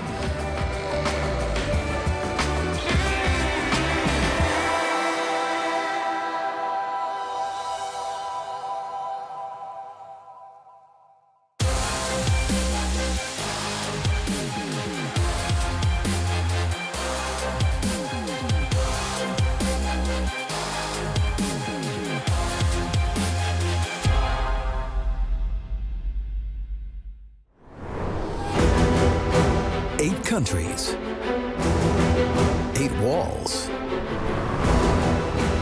8 assignments. We have the wall, and it's huge. Running out of time. 2 days. Time is up. 1 mission. 1, 2, 3, team. In each episode, 2 of the world's hottest street artists mash up their styles in one unique task. They need to give it everything they've got to bring color to the streets of the world's most famous cities. From London to Hong Kong, from Ibiza to Bangalore. Across the globe, these artists are challenged to blend their styles and perspectives into a unique work of street art. In each city, a local client gives the assignment to create a special mural. We want it to be a tribute to Passion, adrenaline, all has to come down in here. Can they paint the best wall their client has ever seen? Will clashing styles and egos threaten the challenge? I don't have a lot of requests, and I accept most of your requests. Or will the short time frame prove too much to handle?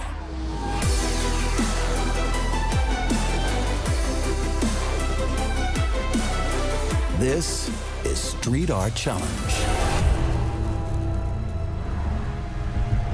This episode pairs up England's most notorious street artist with his South American bandito to take on an epic challenge in the world's biggest country. Finally, nice to see you. Right out of the gate, this challenge promises to be huge as they receive the assignment from the client. The main idea is that every kid can fly. Are they able to leave their egos at the door? Is that okay, Master? Yeah. Servant. Will they succeed and overcome their differences? Maybe you can do outlines. Come on, we say no. Or will time be the downfall of this street art challenge? They are coming, baby. Your time is up.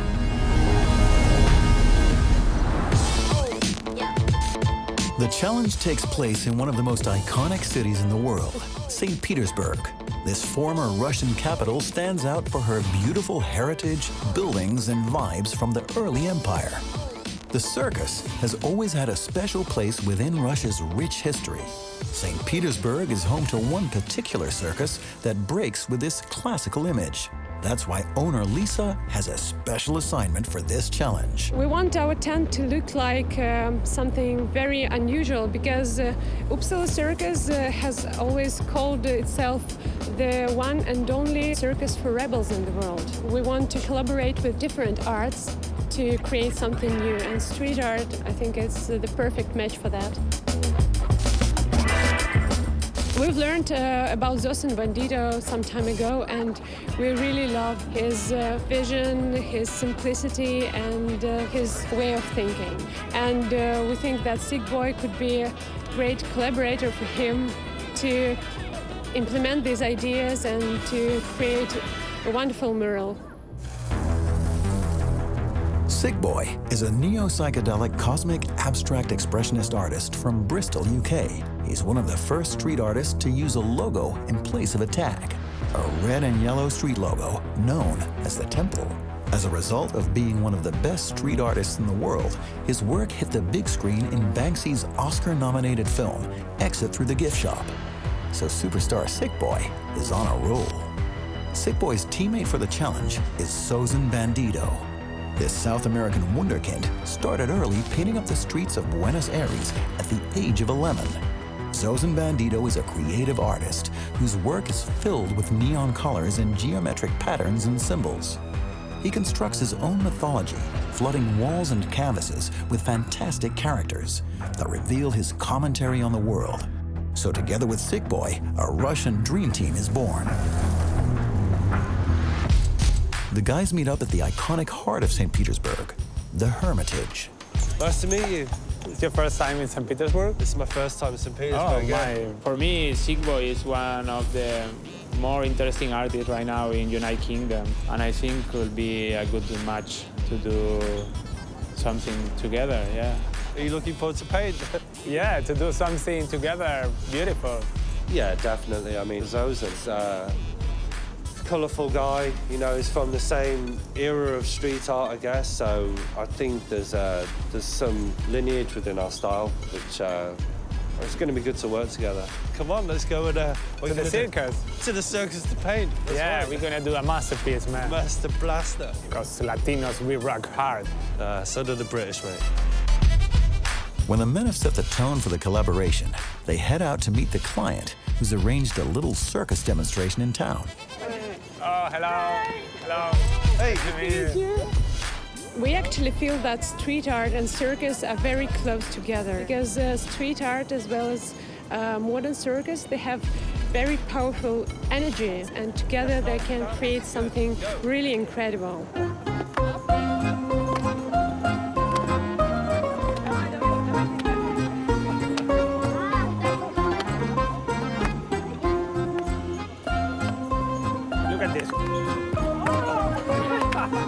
Our circus tent is the only permanent circus tent for kids circus in Russia, in the whole Russia, so it's a kind of unique project. We feel that those young guys are real rebels, that their energy can change the world, that their energy can be creative, that they can spread this energy to a large amount of people. So we want to share this idea with the others. That's why we can combine and we can collaborate with different arts to create something new. Would you like to see our circus tent? Be amazing. Let's do it. Let's go. Let's go. The challenge takes place on the outskirts of St. Petersburg. The circus has stood here for years and has a special place in this neighborhood, so the artists have a big responsibility to get it right. It's very important work to do because we really rely on them, because we give them the most valuable thing, the most important thing for us. We have our home to make their impressions on that, to decorate that. Here it is now. The circus started 17 years ago with the children literally living in the streets because that problem was really tough in St. Petersburg at that time. They found kids and young adults in different hangouts, abandoned factories, different places where they stayed and tried to do circus with them. And they found that the instrument of the circus is working rather good because they can interest them and they can be integrated in a way. Integrated and feel themselves successful performing something in front of the audience. So that's how it all began. Have you had any ideas of what you want us to paint on here? The main idea is that we really believe that every kid can fly, has lots of abilities, lots of talents, because they discover the world around themselves and they discover that they don't have any physical borders, physical limits around them. They can fly and they can do whatever they want, especially comparing to that situation where they were born. It's exciting. I think it's going to be good. Yeah. It's a chill place to paint as well. Yeah, it's a really good place to paint. But when the artists take a closer look at the circus, the challenge doesn't seem so chill anymore. Once you walk around the circle, it's always longer in a straight line. You know, if you stretch the circumference of this circus out, it's a pretty sizable wall. The three enormous walls of the circus cover more than 200 square meters. So this big challenge just became huge. Okay, good luck, guys. Thank you. See your sketches. Thanks. Yeah. Bye. Okay, should we go paint? On the sketchbook. In order to conquer these giant walls, the guys can't waste any time. So they have to make up their minds fast about the composition. So before, Lisa was saying about, you know, how she wanted to represent how every child could fly with the movement and the freedom and the development of their thoughts and stuff like that. I think that if we set our background, this could just be all in the sky. You know, we could just draw in a world which is up in the clouds. That could be a nice way to look at it. So you're just looking at a dream through the circus. Could be good. The Simpsons. Yeah, like The Simpsons. Yeah, like the beginning of The Simpsons. Yeah, it's a good idea. Like the clouds and also the idea that they are flying, you know, like free your mind and exactly. dreaming. It's just a full dreamscape through this dreamscape tent. Just take some this characters like this, doing some... Yeah, but if we bold them up, like, bigger than you'd usually go, then I think that's a good way to go. Yes. So, yeah, like this, but bolder and but this would not be with outline, right? No, but will be clean, and I mean clean, we will have contrast between the feeling and the outside. Because I think I might do outline, but very soft colour outline. I won't use black outline because that would completely steal from his pastel tone. So if we keep the colours in a similar sort of range, it's fine for us to have. I mean, we're supposed to have different styles because we're different people. This is more the challenge, because if each one paints separated, it's not like melting the styles, no? And the challenge, I think, is this, to try to do one piece, not two artists painting one wall separated. It's like you see, and you see like just one piece. Just have the top corner of the TV, and then take one of your little characters here. I mean, you want to show some more of them. This. And like, he uses those flat colours. I'm going to try and lose a lot of the outline. And as long as we're using the same techniques, the style melds together anyway. It doesn't matter if I use outline, he doesn't. So when their styles are mashed up into one composition, the guys have to choose the right color palette for their circus masterpiece. I believe that we should use this. No, I was going to say quite nice. But we say this and the pink one? It was quite dark, no? It's quite dark, yeah. It's because it's the first row. Bubble style. The idea was to set up the wall with the first lines, with the first clouds, just to have like a first layer. With the right composition and the colors in place, the guys get cracking on the wall right away in order to stand a chance of finishing in time. But their good flow is short-lived when the client comes out. She looks worried about what the artists are doing with her wall, so she demands an answer. Will the clouds be in that color? This is not just the first line, it's the first line. We would really like this wall not to be very childish, to be more rebellious. I don't know how to say that, but we really need more young adult culture. They say to me, if we're gonna paint everything pink, I think they are worried about pink. Who said that? I mean, they think it is too... It's a stupid question. Look at the colours. Yeah.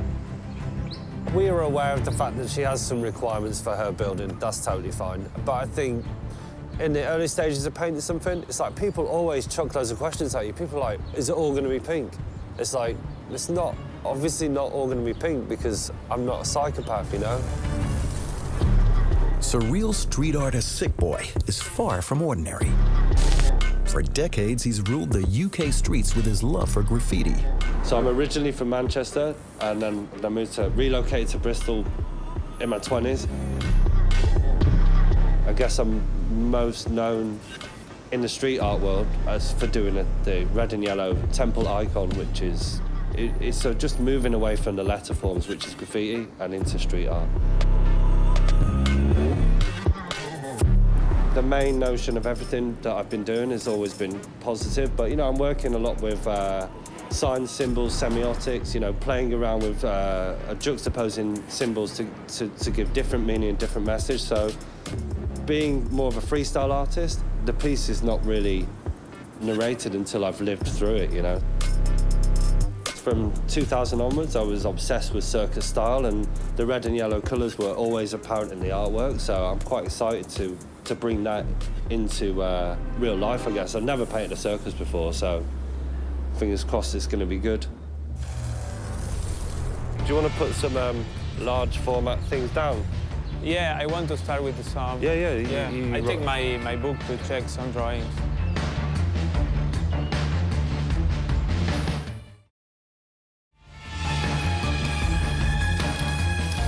He's with his rhythm, like painting fast, doesn't feeling really good the inside, but it's part of his character, no? His style. My style is really something different. As his name suggests, Zozan Bandito had a fair few issues with the law. He was caught spray painting graffiti on numerous occasions as a teenager, which thankfully hasn't stopped him. I started doing graffiti when I was 12 years old. At that time in Buenos Aires, they were just political paintings or like punk or rock bands names. But when I moved to Barcelona, I discovered like the hip hop movement because it was a boom and explosion at the beginning of 89, 1991. My style, I combine different things that mostly people could see is colorful, figurative stuff, symbolic things. I have a lot of interest on the old patterns, you know, for textiles from Africa or South America. Before I was using more text, but I think text is too strong, you know, because the human eye, when you see text, you go straight to the text before the image, you know? And now I prefer to don't give all the message so direct, you know? People can, like a maze, you know? You go and you discover, and it's more interesting, I think. At the wall, the artists are making progress. But Sick Boy is not really a team player. I'm being super rude, but for me, I need to shut off because there's just too many things going on, and I just want to enjoy the painting. Just put my headphones on and just settle into it because I need to enjoy it because otherwise the end result will show that I did not enjoy it. I'm used to listen music, but not with the headphones because it's too much info direct in my brain. I prefer to have like ambient music. This is like smoke or something, yeah? Yeah. Because I might, I think it would be quite like a, I don't know whether it's too strong. Gonna put the blue over? Let's put the missile in there and then just to do the smoke. A missile, no. Yeah. What do you think then? A Cold War. Cold War? Yeah. No missiles. Why not? Maybe like an arrow. Each one have their own arrow. Yeah, we can go for arrow. Maybe I'll put the circus ball in the middle of there with that arrow going through. Yeah, like a... Yeah, but I wanted to do smoke like this, like kind of... I'm gonna do it. I've made sure that I put some elements in there which are not so flowery and happy and nice. I mean, you can't go too dangerous because it's still a circus, it's still kids. And as I was looking through the reference points, I just thought, actually, this is... you know, it can go one way or the other. You know, do you paint a bear balancing on top of a ball, which represents circus, but also just really bad for animal welfare, and it's not something that I'm interested in painting. And these people are more about helping the kids. They're about dance. They're about, you know, these more positive elements of the circus. I think it's good to be kind of rebel and psychedelic. Okay. Yeah, go psychedelic, man. I mean, like the front of the Cirque book in there. It's a bit like Beatles now. Loads of different jazz. It's good, no? Yeah. Like this, 60s. Yeah. LSD, psychedelia, Frank Zappa. Yeah. Okay, cool. I'm good.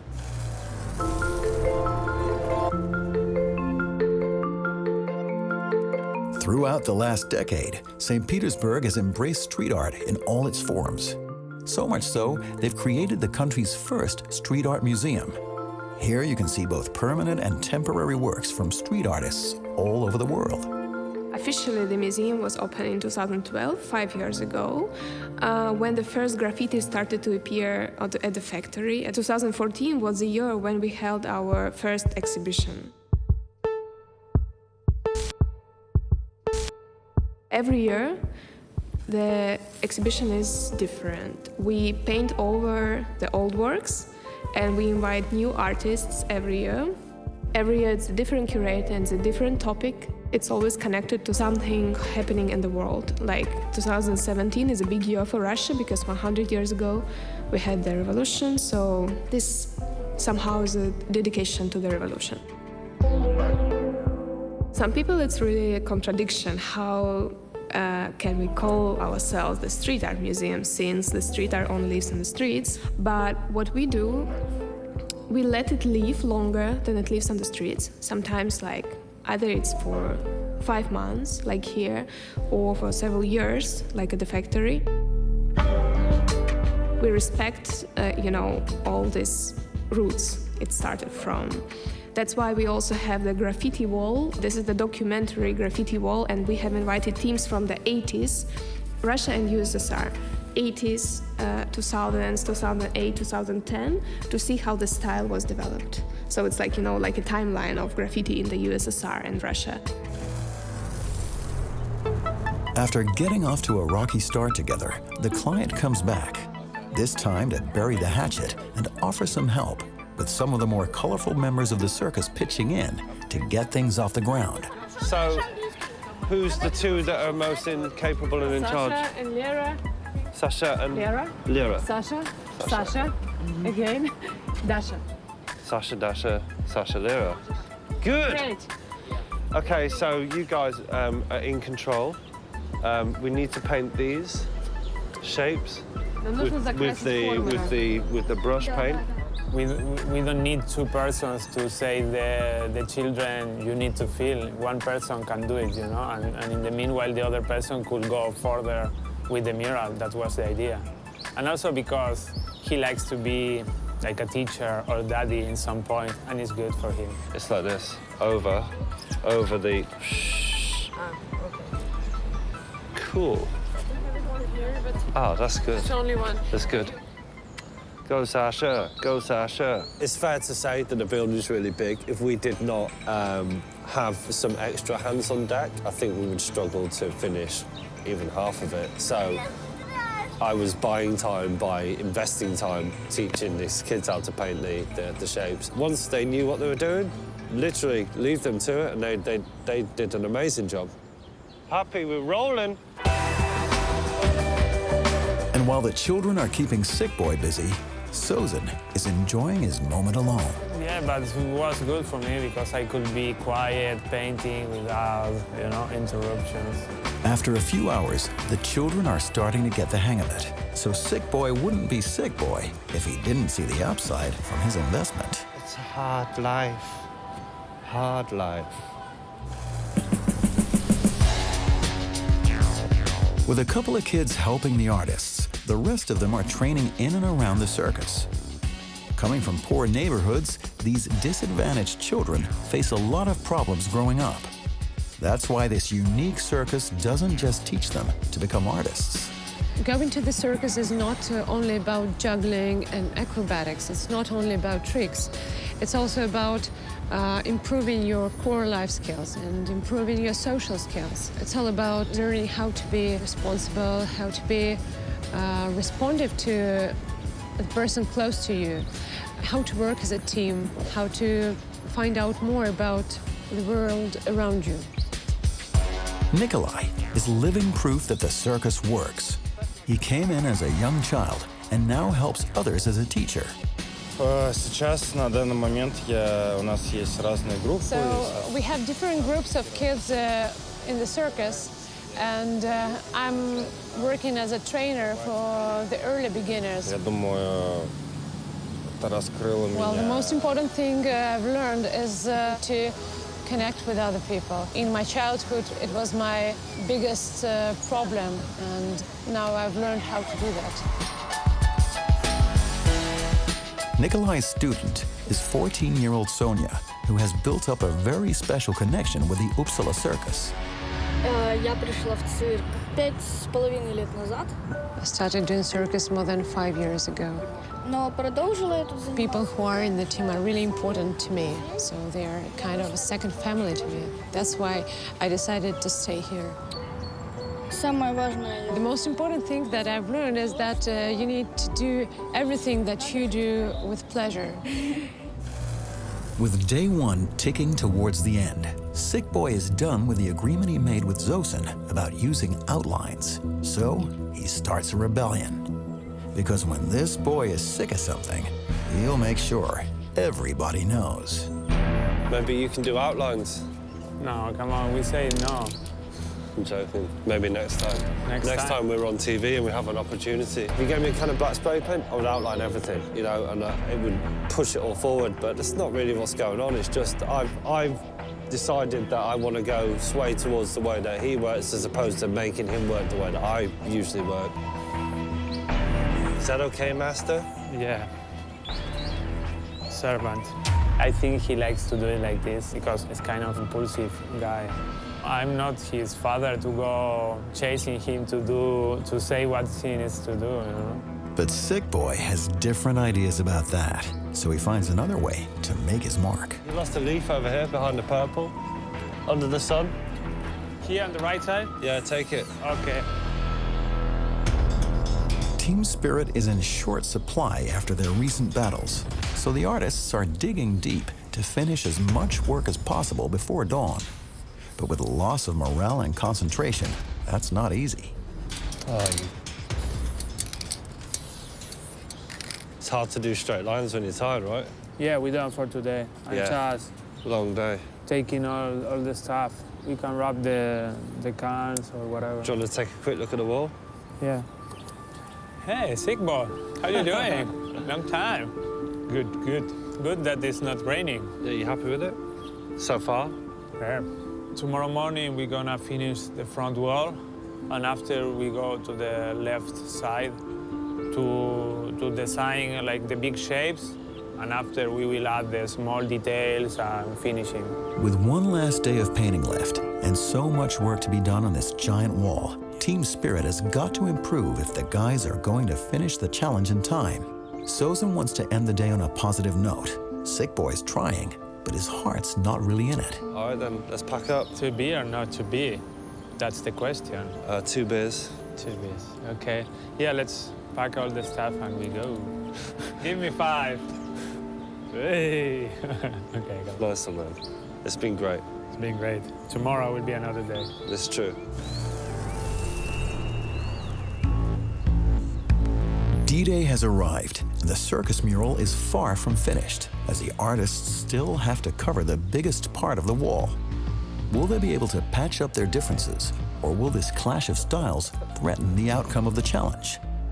And it doesn't look promising, because just like yesterday, the guy's silence makes team spirit seem non-existent.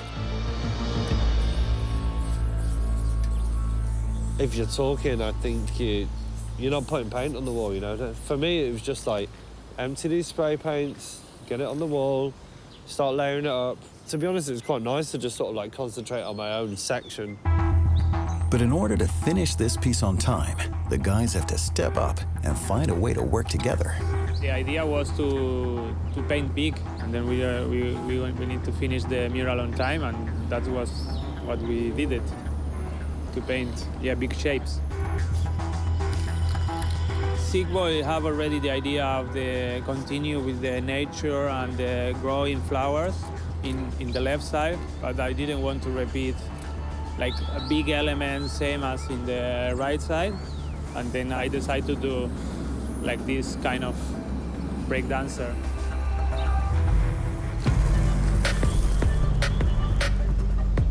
Street art cannot be appreciated in the center of St. Petersburg because UNESCO World Heritage protects the city from changing its original appearance. Instead, street artists are forced to paint on the outskirts of town. The upside to this is that thanks to Russian street art curator Albina Motor, artists can, like the country itself, think big, very big.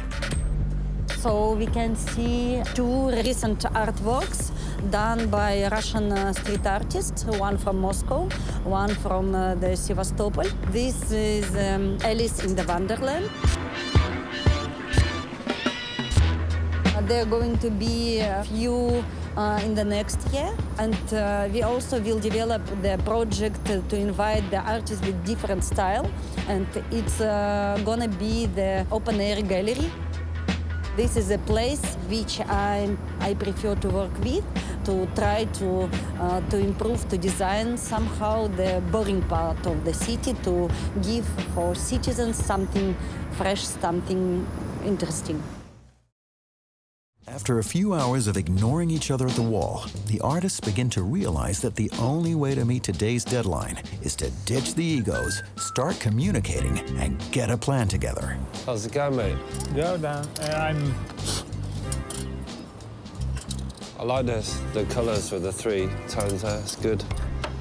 I reckon you should put dark blue pupil. I'll put a grid on the floor there, and then maybe just chuck some elements over here this side. But maybe. the grid is the not... grid will just go on the window? Yeah, it's going to take time.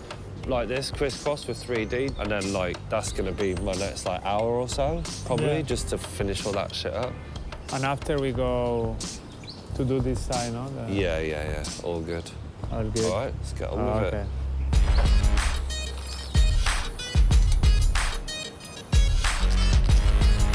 After finally getting their heads together, the guys attack the wall like they own it.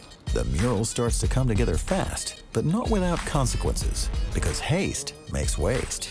Yeah, it's messy, but again, I don't really care. Whereas, I guess my good friend Sozin worries more about the cleanliness of the line. I accelerate a little bit the rhythm when you have 10 minutes or 5 minutes to paint. But I don't enjoy that much the process. Albina delves deeper into the world of Russian street art by sharing the stories behind some of St. Petersburg's most iconic murals. This wall, for me, it's one of the most important walls for the street art in St. Petersburg, because it's a self-organized collective production by graffiti artists. More than 25 artists participate in this wall. So it's a kind of representation of the recent graffiti scene in St. Petersburg. Towards the end of the Cold War, Western culture slowly seeped into the Soviet Union. This was also the time when the first street art pioneers from the West dared to expand their work behind the Iron Curtain. This is the oldest graffiti in Russia, and it was the collaboration between United States and Soviet Union artists. 27 years old for this mural. It was legal, it was in a frame of cultural exchange program, all for one earth. So, after the Cold War, this special mural became the first symbol of a new and peaceful relationship between the two countries. The mural done by paints, artists brought from US. They didn't find it in the Soviet Union. This is good quality, so they preferred to bring their own stuff. And it was like 1 year before the Soviet Union was destroying. Very special time, and I think it's a very special artwork, very symbolic.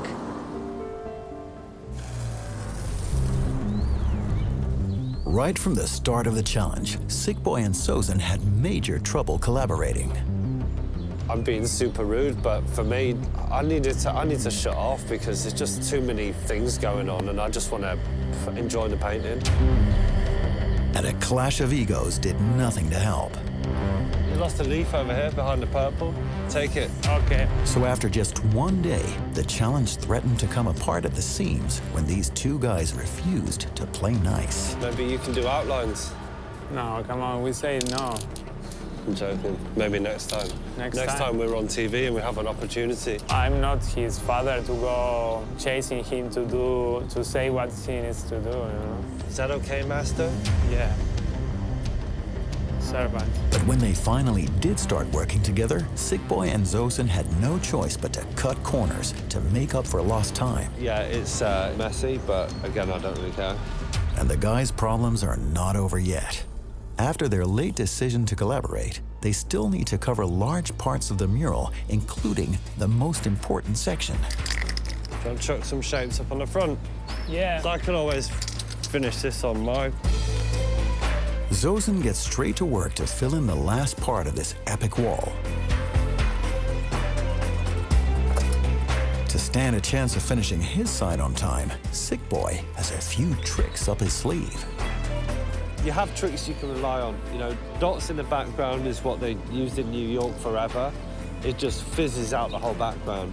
You know, adding bits of outline and shadows and stuff, it's another thing. You know, when everyone else is like, oh, it's looking a bit flat, you know, oh, shut up, because I can spend 20 minutes putting dots on everything and you'll be like, oh, it looks fizzy. With Sozin making good progress on the front, Sick Boy pulls out all the stops to fill in the mural as fast as possible, because desperate times need desperate measures. Too big? Make small?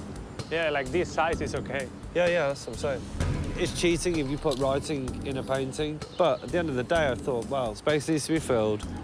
It also needs a reference for people coming round. You know, something a bit more complicated. It's going to take more time, and that was one of those fallback things. I was just like, okay, and it didn't seem cheap, so I went for it.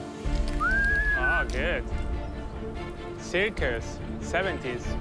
With less than an hour to go, the artists are in full flow, blending their pieces together. And for the message above the entrance, the guys have something special in mind for the client. Just put Lisa. Lisa, we love you. In these final moments, Sick Boy delivers once again and comes up with a name to nail the assignment. Hey, Rebels. Rebels. Lisa, Rebels. Good. And restore the peace between him and Sozin. You think, yes? Yes. You want me to do it? You want to do it? Or you do it? Yeah, okay. You will do it. I can do it. Oh, yeah. You are a rebel. You're a rebel. But the guys can't celebrate yet, because at that very moment, the deadline is less than 10 minutes away. It's showtime. I mean, I'm not going to lie, it was tight. Actually, the timing was tight. But yeah, I think at some stage, maybe 40 minutes before the end, I thought, right, I'm going to leave this main wall. I'm going to go back and tidy up some bits. Real last minute, you've been up for 2 days, and then it all comes together in the final 2 hours, you know, while you're wrapping it with one hand and packing it and outlining stuff and signing stuff, and that maybe the last bit is the bit, the last hurdle where you fail. But I think we did good. The artists' renewed friendship and new sense of pace has turned the challenge around. Suddenly, this laid-back duo morph into a spray paint express train. New ideas come thick and fast, and every drop of paint hits the wall just right. Can they finish this giant wall and deliver a masterpiece? Or will their change of heart be too late?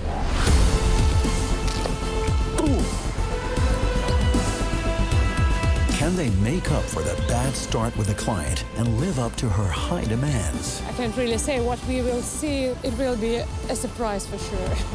After 2 days, the guys have summoned every last bit of energy to get this over the line. But will this be enough? Your time is up. Okay. I didn't know how will be their reaction because she was worried about if we're gonna paint a lot of pink on the mural, you know? And pink is one of the colors I like most, so this was a challenge.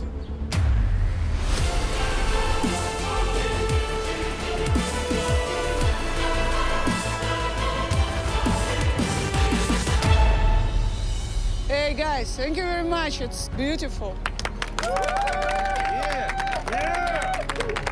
Her reaction was very positive, and also because it's not just her, it's the children. You know, they were really amped for it, you know, they were involved with it. Yeah, I was happy with their reaction. Wow, that looks really great. You can find different things, yeah. What is that? Yeah, what is that? It's him. What It's is it? him. I mean, that one. He's responsible. You are responsible for all that. Every person in the circus has a face. Oh my God, I have no words, completely no words. There are lots of elements and they're completely different, but they're so smartly combined in one mural. I really like the separate elements and how do they interact with each other. So it's really great. Come, my friends. Do you know how we call that figure? The we call volcan. it we call that cookie. Yeah, we have kolobok in Russia. You know that? Kolobok. Yeah, kolobok. That is kolobok. It's a character. It's a famous fairy tale. I like this girl in the. It's like a rose or flower, and yes. it's spring, summer, Yes, flowers open. How our children, you know, sit like they a grow, little bit in the. but they grow up and they learn and they develop. Yeah. That's what they do, Yes, no? yes. What you do. I like this. And we have the smash window for you as well, because the rebels. This window. broken, yeah, I like this. The goal was completed because all the people were happy and they understand some of the things. I think the match was good. What is really great is that colors are so bright because for St. Petersburg it's so unusual to see lots of bright colors in one place. More gray or stones. Yeah. We like colors and I think we like the energy that make the transmission, the vibrance. Because colors bring more energy here. They were happy, yeah. They were looking, expressing their emotions. And I think it was a good experience. It's a great thing when you have so much freedom that you can paint here whatever you want, actually. Yeah, it felt... You can imagine something and paint it immediately, and that's all about freedom. We felt quite free painting, actually. We wanted to make sure that it was playful enough for the kids, but also rebellious enough for your ideas of the circus moving forward. So that's why, in the end, we put Rebel above the door, and we have some elements around the side. I think it was a good match to do it with Sick Boy, yeah?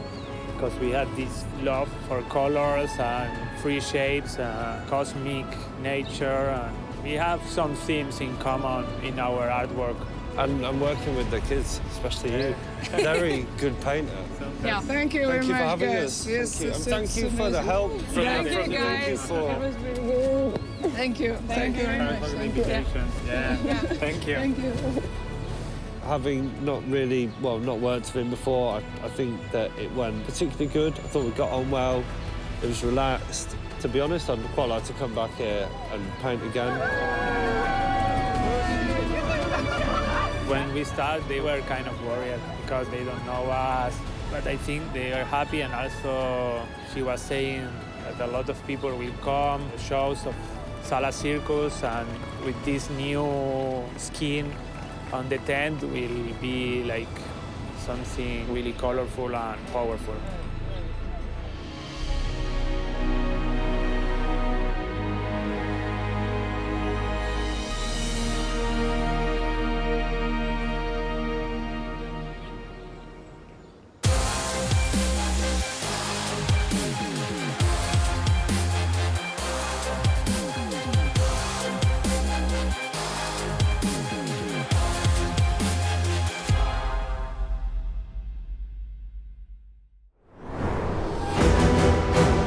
Countries, 8 walls, 8 assignments. We have the wall, and it's huge. We're only out of time. 2 days. Time is up. 1 mission. 1, 2, 3, team. In each episode, 2 of the world's hottest street artists mash up their styles in one unique task. They need to give it everything they've got to bring color to the streets of the world's most famous cities. From London to Hong Kong, from Ibiza to Bangalore. Across the globe, these artists are challenged to blend their styles and perspectives into a unique work of street art. In each city, a local client gives the assignment to create a special mural. We want it to be a tribute to passion, adrenaline, all has to come down in here. Can they paint the best wall their client has ever seen? Will clashing styles and egos threaten the challenge? I don't have a lot of requests, and I accept most of your requests. Or will the short time frame prove too much to handle?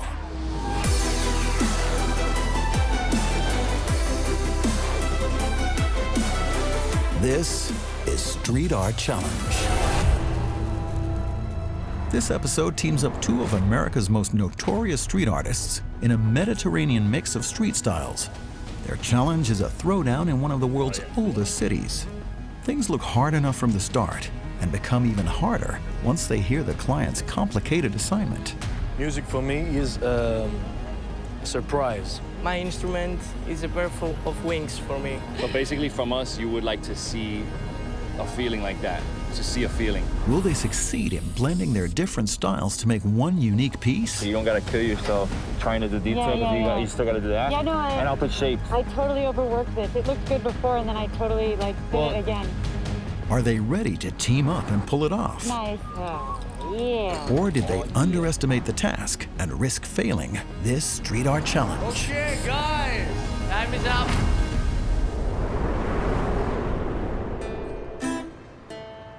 The artists will land in one of Europe's biggest cities, Athens. For centuries, this was not only the capital of Greece, but also of the civilized world. This ancient city has been at the heart of literature, philosophy, and arts. So there's no better setting for our huge street art challenge. Because aside from historic sites like the Parthenon and the Acropolis, Athens is mad about graffiti art. From stunning murals to streets covered with personalized tags, there are few corners left untouched by a spray can. In their bid to make Athens even more beautiful, musicians Jason and Jason have scouted out an epic wall that will be home to their music-related assignment. This world will never, ever get better.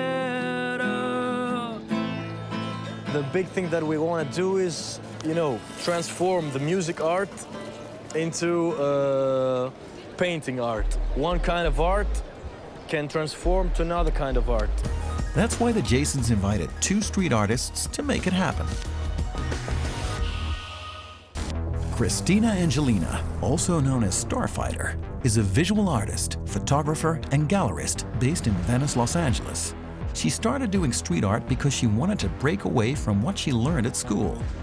Angelina got her name Starfighter from the famous Burning Man festival. When a friend saw her pilot jumpsuit, her artist name was born. Angelina is going to team up with Enrique Mastrapa, better known as Abstract. He's a Cuban-American born and raised in Miami, Florida. You can recognize his style from his use of organic forms and realistic-looking eyes, but he started as an old-school graffiti writer. His work can be found on canvas as well as on walls throughout the U.S. and the Caribbean. Hey, how's it going? How are you? Good to see you. Yeah. How are you? I'm good. Good? Yeah, you? Good, good, good. We know each other, but we haven't worked with each other. And looking forward to working with her because I really like her work. It'll be interesting because we both are similar as far as painting, you know, large spaces in a short amount of time, even though we have different styles. Have you been here before? No, it's my first time. It's the first time I paint in Europe. Really? Yeah. I'm excited. Your first time will be painting here with me. Me too. I know, right? It's gonna be good. I'm excited to paint with you. I'm looking forward to painting with you. Yeah. Recently, I haven't been collaborating, and now I'm going to be collaborating with Abstract, whose work I really, really love. You don't always expect guys like him to be as sweet as he is. He's a big guy, and he's, you know, he looks tough. So I hear the wall's going to be about music, and it's like themed around, you know, music, or we're going to incorporate something to do with these musicians. Yeah, I think we can handle it. Yeah, come on, for sure. Let's go. Abstract and Starfighter are heading towards the historic center of Athens to hear the assignment from clients Jason and Jason. So we were having a conversation about music and inspiration and all that stuff, you know. Music for me is a surprise, always. It surprises me. Even if I play it, I don't play it the same way. Even if I feel it, I don't feel it the same way. And I'm improving every day, improving. And music is just this endless circle. You're never gonna reach your highest goal. And that's what I love most. Music is an endless spiral. I can relate to that, you know. It is a spiral that's always progressing, and you have to remain a student. And, you know, you'll never really be satisfied, you know. I don't think you'll ever really truly be satisfied as an artist, whether you're a musician or a painter. You said that music's like a spiral. Are there any other like visual metaphors like that when it comes to music? For me, music is like my instrument is a pair of wings for me, like because it helps me run away from struggles or everyday life and giving me power and strength. I love that reference. Yeah, That's definitely. wonderful. Wings being an escape from reality is definitely something that we can work with. The challenge takes place at the Demotico School Nikeas in the outer west part of Athens.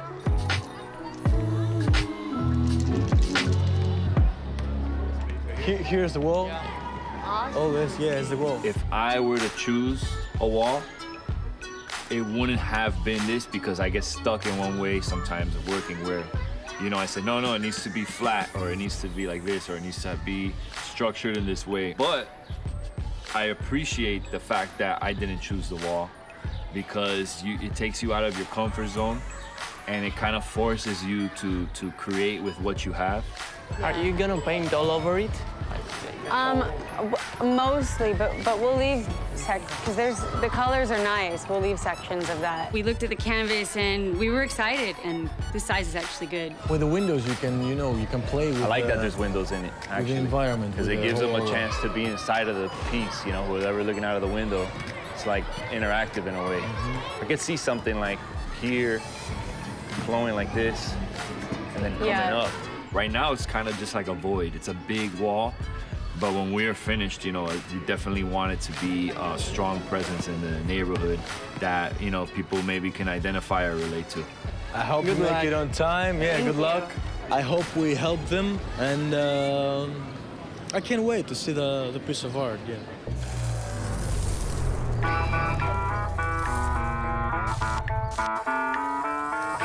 Probably sharpener. After the Jasons took off, Abstract and I sat down. We started talking about a lot of ideas we were having immediately. So yeah, here in this space, like a face. Yeah. This flows here. The bird will fit perfect right there, right in between those. Both of those. And a little bit of a hand coming. And the hand. Oh yeah, the hand up here. That's right.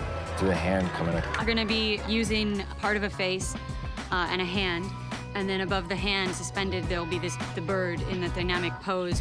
The artists have clear ideas of the kind of elements they want to use. Now they just need to assemble them into an artistic composition. I happened to come across some photos on the way here, and I didn't realize it had these old photos that I took of this little boy, Lucas. The reason that I photographed him was he walked by a mural that I was painting in Los Angeles with his mom, and he's like 3 or 4 years old, and he was wearing a full suit.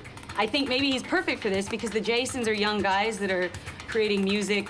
They're putting themselves out there without fear because they love it. And if it works out, I could use Lucas as the subject and he could represent the Jasons as a little boy.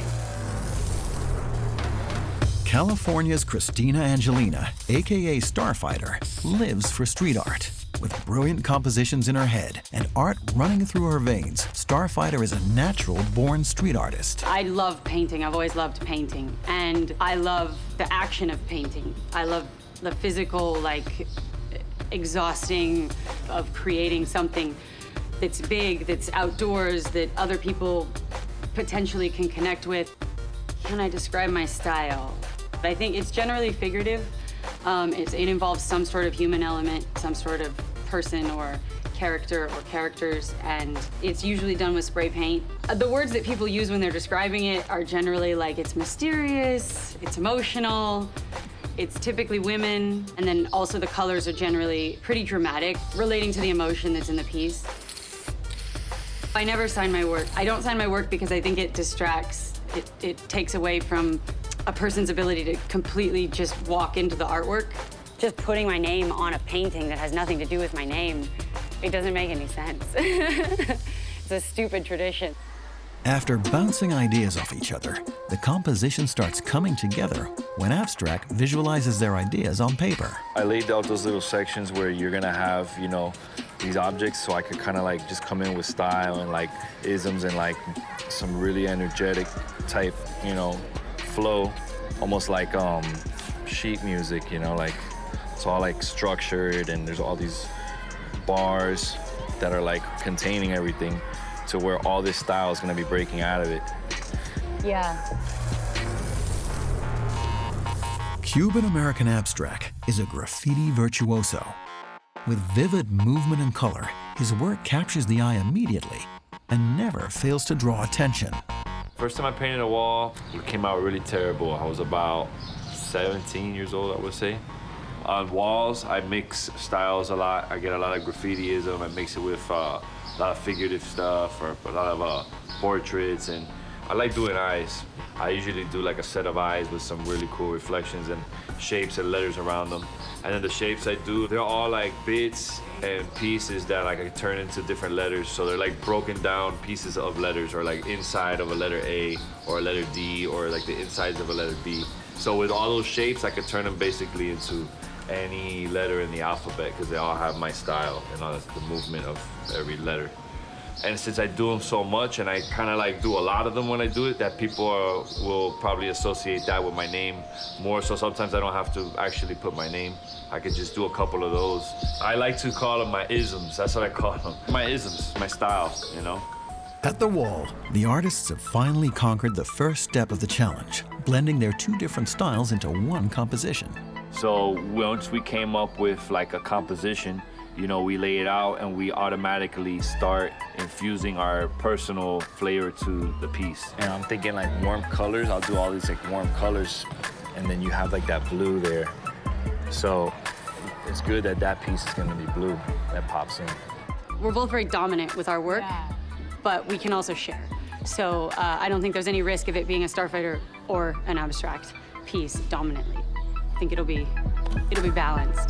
I think it would create like a lovely, like kind of fluidity to the two. Like, yeah, it would unify. They would, yeah. And I think, yeah, it'll come together well. Cool. Well, yeah, I think we're ready to paint. Yeah, I think I'm ready. Let's get started. Awesome. The discussion about their composition has taken up a large part of the day. So when work finally begins, the artists soon realize there's no time to waste. The fact that we know that we have time constraints, it's probably gonna make us work a little faster. It could be a little challenge because you never know what's gonna happen with the weather, which if you have a short amount of time, that's usually the one thing that puts a halt to, you know, a project like this is Mother Nature. So that only means one thing: work fast. Need more or are you good? That's perfect. But it looks like time pressure is only making the team stronger. I'll start filling in like shapes behind it and color behind it. I know we're gonna murder this wall. I mean, it's gonna be a crazy collaboration. You know, there's always a competitive spirit when you're painting. And it's not always me and her, it's me and her together against everything in the area. There's always like that spirit of like the graffiti writer where you just wanna burn everybody. Even when you're painting with your friend, but you're like, you know, I wanna roast this dude. You know, I wanna roast you. You know, I wanna burn this wall and just kill it. The graffiti scene in Athens is huge.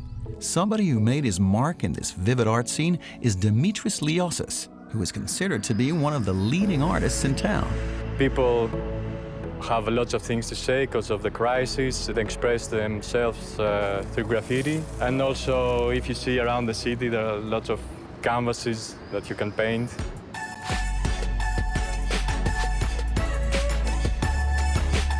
I started doing graffiti on the streets at the age of 20. I went to England to study fine arts, and since then I'm still doing it. The way I'm trying to express my artwork is to keep the Greek nature alive and the heritage we got, and this is the most important thing for me. This is a beautiful Greek garden, but when you see the details, you see some modern stuff and how the Greek reality is now. You're gonna see a homeless person, and this is what I'm saying through my work.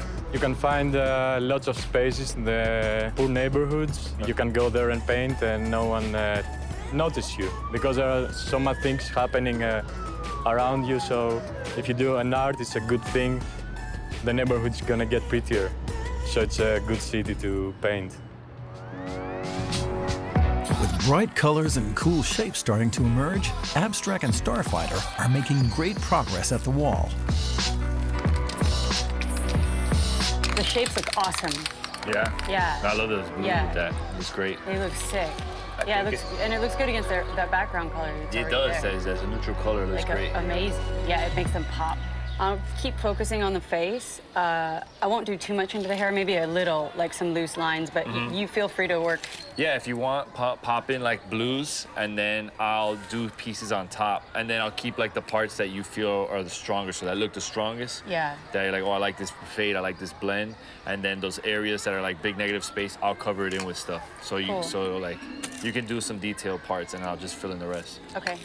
I do a lot of portraits as well. You know, so it feels good to not be the one who's doing the portrait and then all the color and background. This one, I feel like she's doing the focal point really of the piece. So it's kind of like weight off of my shoulders in a way, and I can focus more time and more effort into the background that kind of ties it all together. On the phone, I've got my reference image for the portion of the piece that's the portrait, the face. I like doing portraits of, ever since I was little, I like doing portraits of anyone. I just like people because I relate to the emotions that they have in their faces and their wrinkles and their eyes and all the little things. It's almost like it can be a self-portrait, but it's also a story. Kind of feel like a writer, like creating a character. I love it. It's just a fun thing for me to do. That looks dope. Thanks. I'm like looking at it from here and it looks really fresh. I wonder how it looks from like 3 blocks down the street. It probably looks crazy. I hope so. I mean, as far as you can see, yeah, you could see this from it's really far. Yeah. She's very fast. She's like a machine, you know? And she gets into her zone and she's really fast and gestural and loose. Once she gets her composition laid out, you just let her go and she's off and running. That looks good. If we could...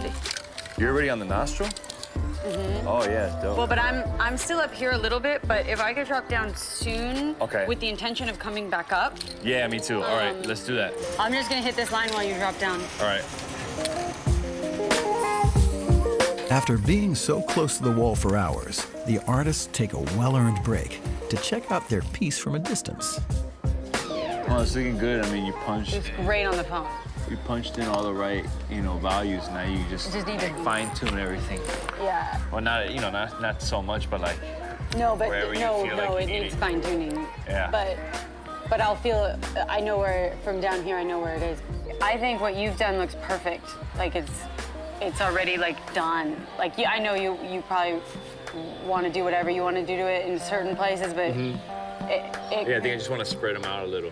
The news of two famous graffiti heroes being in town travels fast, and that's why local artist and big fan Dimi is paying them a visit. What's your name? Rick. Rick? Angelina. Dimi. How are you? Good. Sit down? Yeah. What do you think? That looks nice. Yeah, by tomorrow, it should be completed. Complete, yeah. Yeah, so whoever hasn't been back in the next, like the last day, they're gonna be like, what? I think it's pretty cool that he came in and spoke with us, where most people, they see like somebody that's maybe not from around there, they might not come and talk to them. Do you have a sketch that I can say? All you could really hope for when you're doing something in a neighborhood anywhere in the world is that the community, shows you some kind of like, wow, thank you, or, it's very rewarding when they accept it and they appreciate it and they want to meet you and stuff, because that's all you could really, the only reward you can reap from this experience while you're here painting. Is it possible that I can get a spray can just to remember that? Yeah. Of course. Yeah, anything? Yeah, that's a good one. That's a good one. I can give you a better one that I didn't step on. That's all right. It's better like this. I like it. Okay, cool.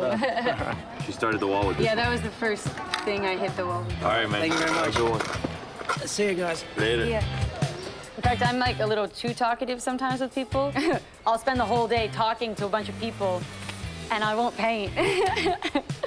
We'll go back up there now and just keep moving. It's really interesting the way the piece is coming along for us. We work together even better than we expected. We expected we worked good with each other because we were excited about each other's work.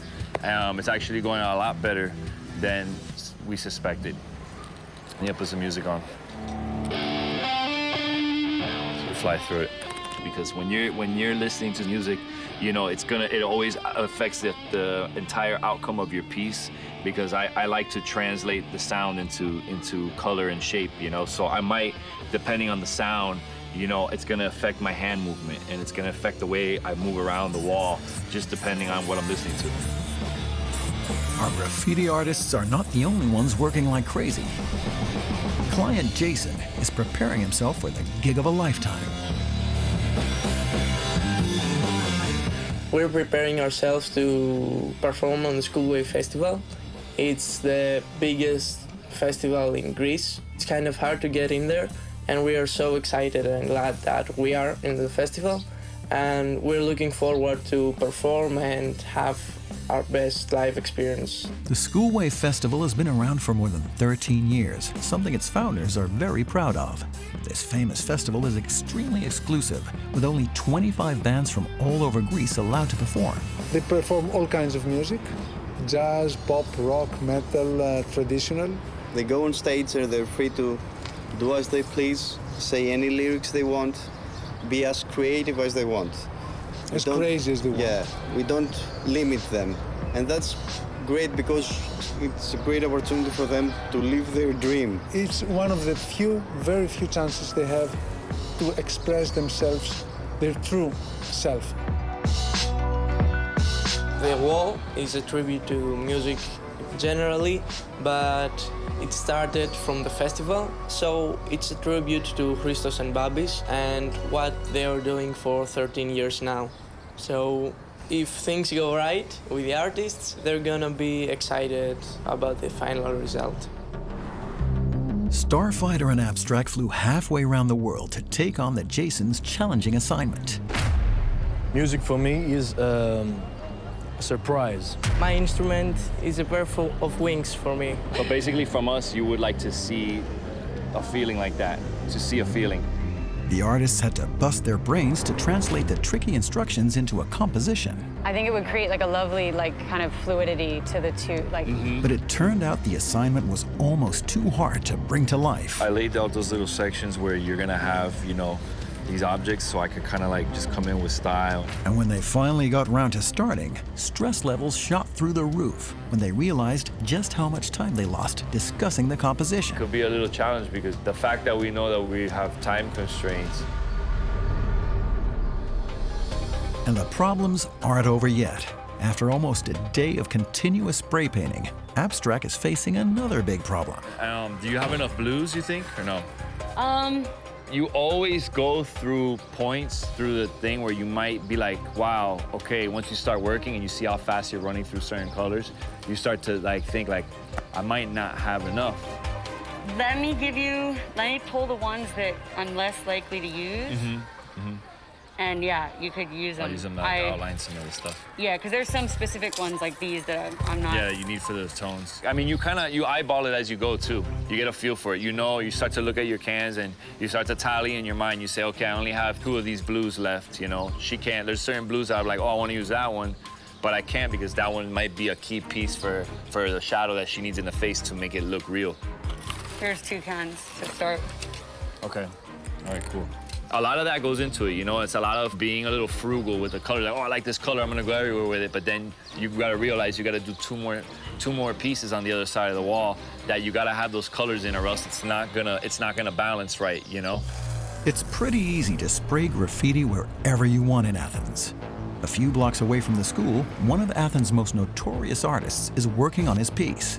For years, people have been wondering who this artist is because he never shows his real face in public. The main reason why I'm hiding my face is because nowadays everybody wants to see the artist's face. But for me, what it matters is your work. Athens is a city which is full of graffiti and street art. We really embrace it. It has increased a lot, you know. And I think that it's a really big improvement for our country because it puts Greece on the map. Back in the days, I had many different messages, but nowadays, for me, it's all about love. I want to spread the love through the walls, through graffiti. You know, people are chasing a good career and a good life and a lot of stuff, but it's all about love in the end. Day 1 is almost over, and the artists are not even halfway yet. Time is closing in fast. To be less concerned about time, we should probably finish the most important parts. So we're both gonna work on the bird. The artists know that the outline of the bird is so important, they don't hesitate to work throughout the night to get it done.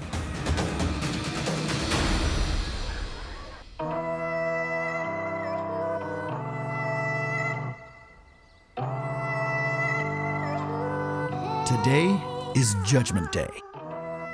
The artists have got their work cut out if they're going to finish this huge wall on time. Can they keep a cool head, or will time pressure be too much for them to handle?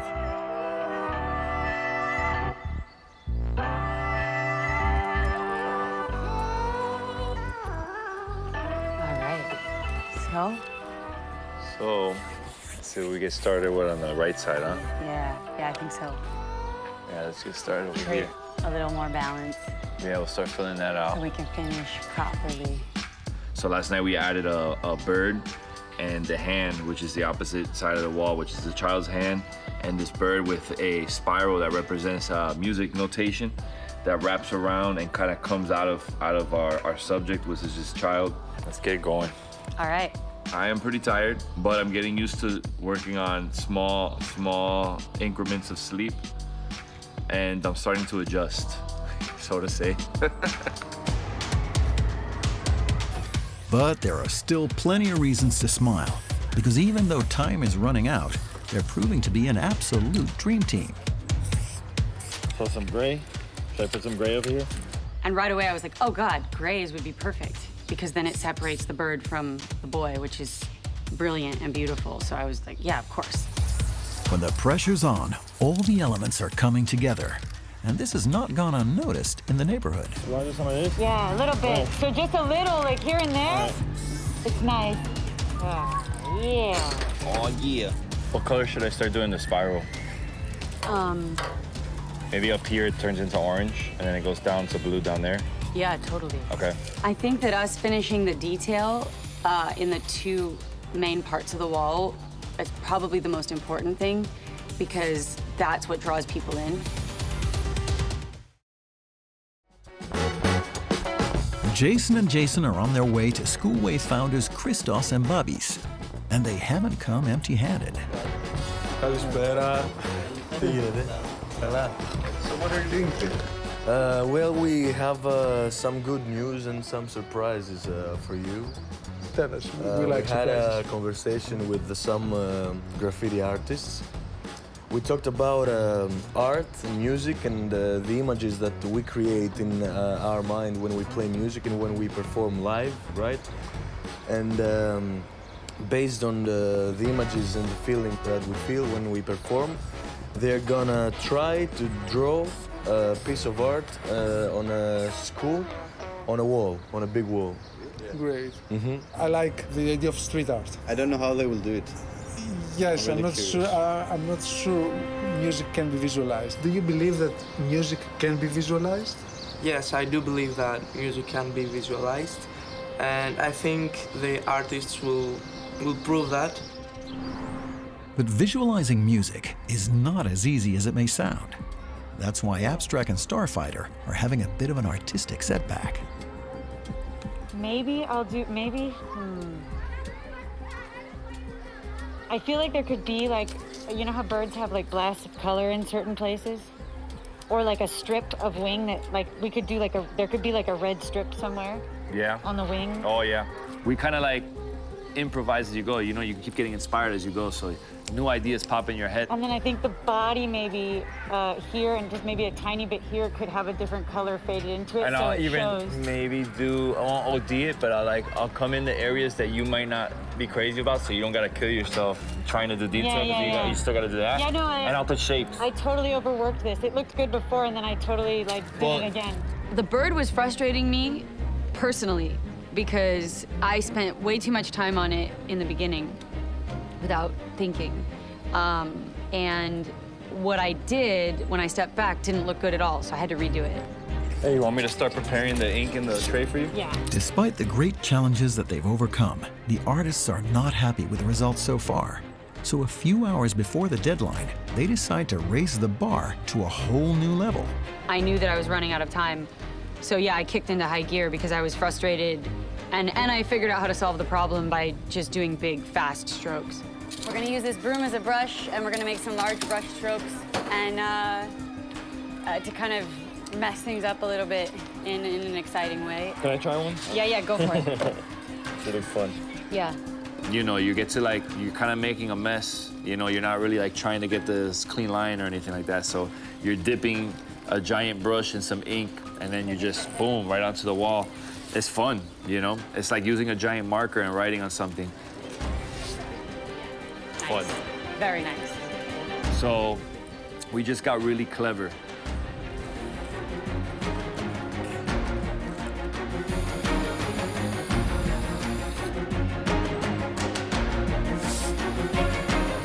The piece could be simple, or it could be more complex, and we would love it to be more complex. I think we both decided to push so that we could get more into it.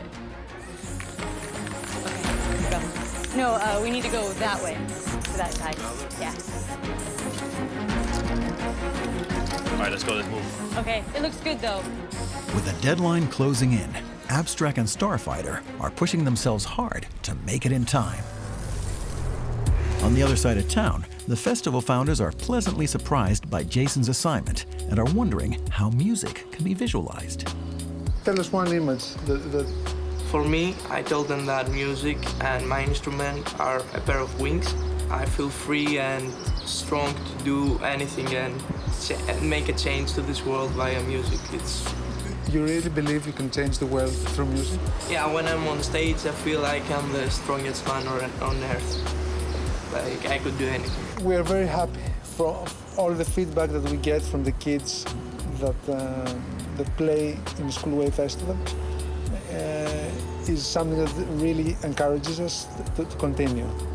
And we thank them very much for this selection, this piece of art, It's of street art. It's going to be on a mural wall of a school in Athens. After a flying start, the artists faced the first serious problem of the day. Do you have enough blues, you think, or no? And that wasn't their only problem. With time running out, they were forced to work until dark. To think I might not have enough. I knew that I was running out of time. So yeah, I kicked into high gear because I was frustrated. But by day 2, the artists were styling it like an all-star dream team. It's nice. Oh, yeah. Oh, yeah. I know we're gonna murder this wall. But with the deadline closing in, the tide was about to turn, and not in their favor. You don't gotta kill yourself trying to do detail, you still gotta do that. Yeah, no, and I'll put shapes. I totally overworked this. It looked good before, and then I totally did it again. I spent way too much time on it. With an hour to go, the artists are running out of time, and there's still a lot of work to be done. You can go up. Fine. Ricky? Yes, sir.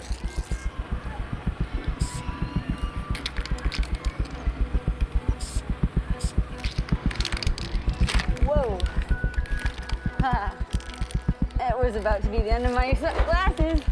Even at the 11th hour, Abstract is giving it everything to nail the assignment, so he comes up with a brilliant idea of putting down the title of Jason and Jason's song. We came up with some ideas towards the end. You know, we're putting like details in and last minute pieces like the letters that go across the top that really, you know, finalized it and put a finishing touch on it. Up here, we'll do the letters. As a matter of fact, I'll fill the letters in black and outline them with like a blue up here. Oh, he wants to know how to write uncommon beauty in Greek. If you write it for me, I'm gonna paint it. But I'm gonna do it in the proper language. Uncommon?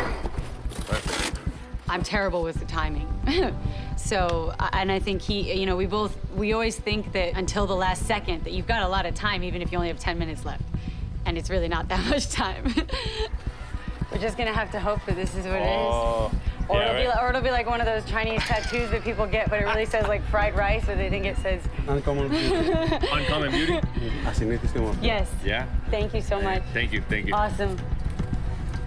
Should we text? Can somebody text one of the guys to tell them, just in case they don't spell it? That's the name of their song? Just go for it. Just go for it? Just go for it. You know, you can spend all your energy worrying about, oh, we might not finish. You still have the same amount of time. So all you can do is just work and shut up. 30 minutes before the deadline, the Jasons and the founders of the festival can't hold back their curiosity and start walking towards the wall. So without being aware of it, the artists have even less time to finish the piece. And then after this, we jump down and we fill where the bow tie is supposed to be in the hair. That's the most important other part that we didn't get to yet.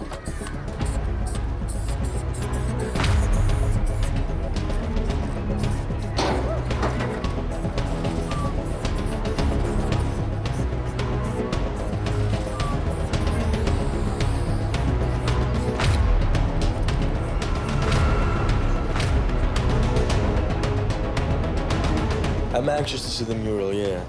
To draw something in a school, it's a big responsibility because many kids are gonna see them and unconsciously it will affect them in some way.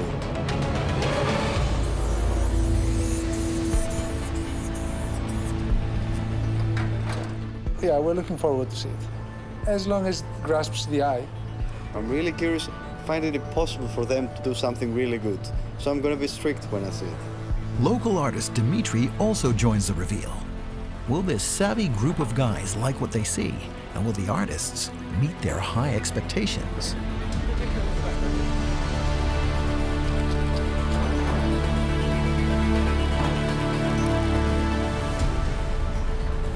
Okay, guys, time is up, time is up. What do you think? Nice job, very nice.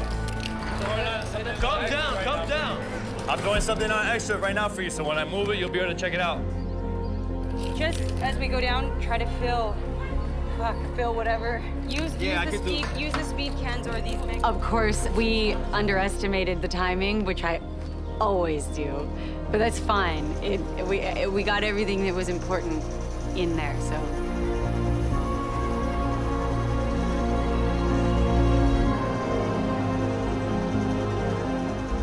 When the lift was going down, Angie was still doing lines and shadows and working very fast, very fluently. It was amazing. I really like her style.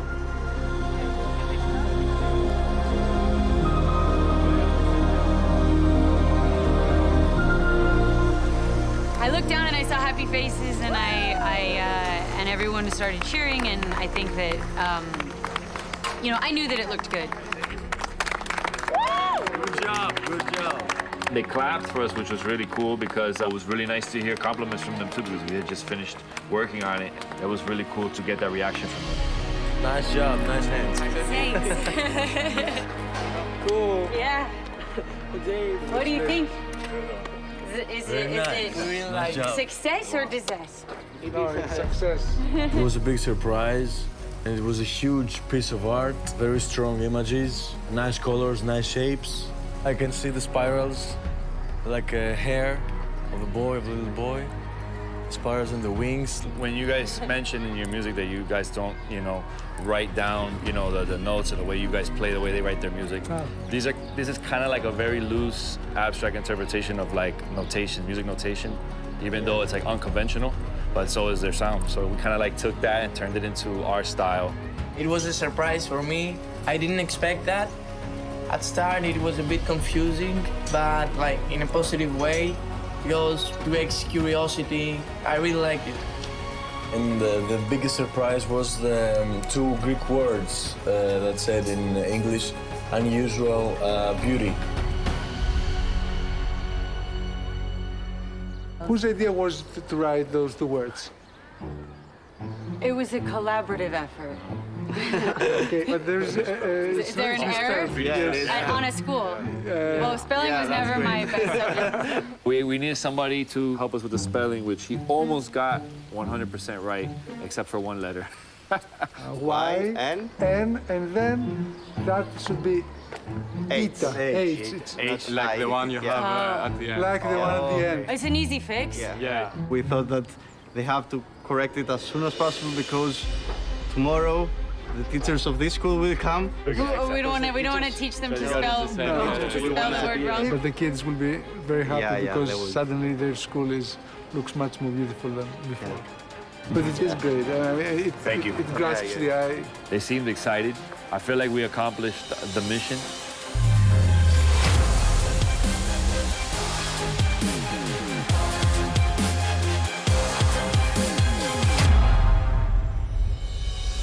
Are you gonna be colleagues in the future? No, but I definitely would. Never. No, never. Just kidding. Of course, probably, for sure. It was fun. It was really a pleasure working with him. Yeah, likewise. It was easy. I would totally work with him again. Minus our collaborative lack of a concept of timing. I'm impressed, you know, of how we collaborated. I'm impressed on how well it went. That we didn't have not one hiccup, you know. There was no conflict, which, you know, you can't ask for a better situation when collaborating with somebody.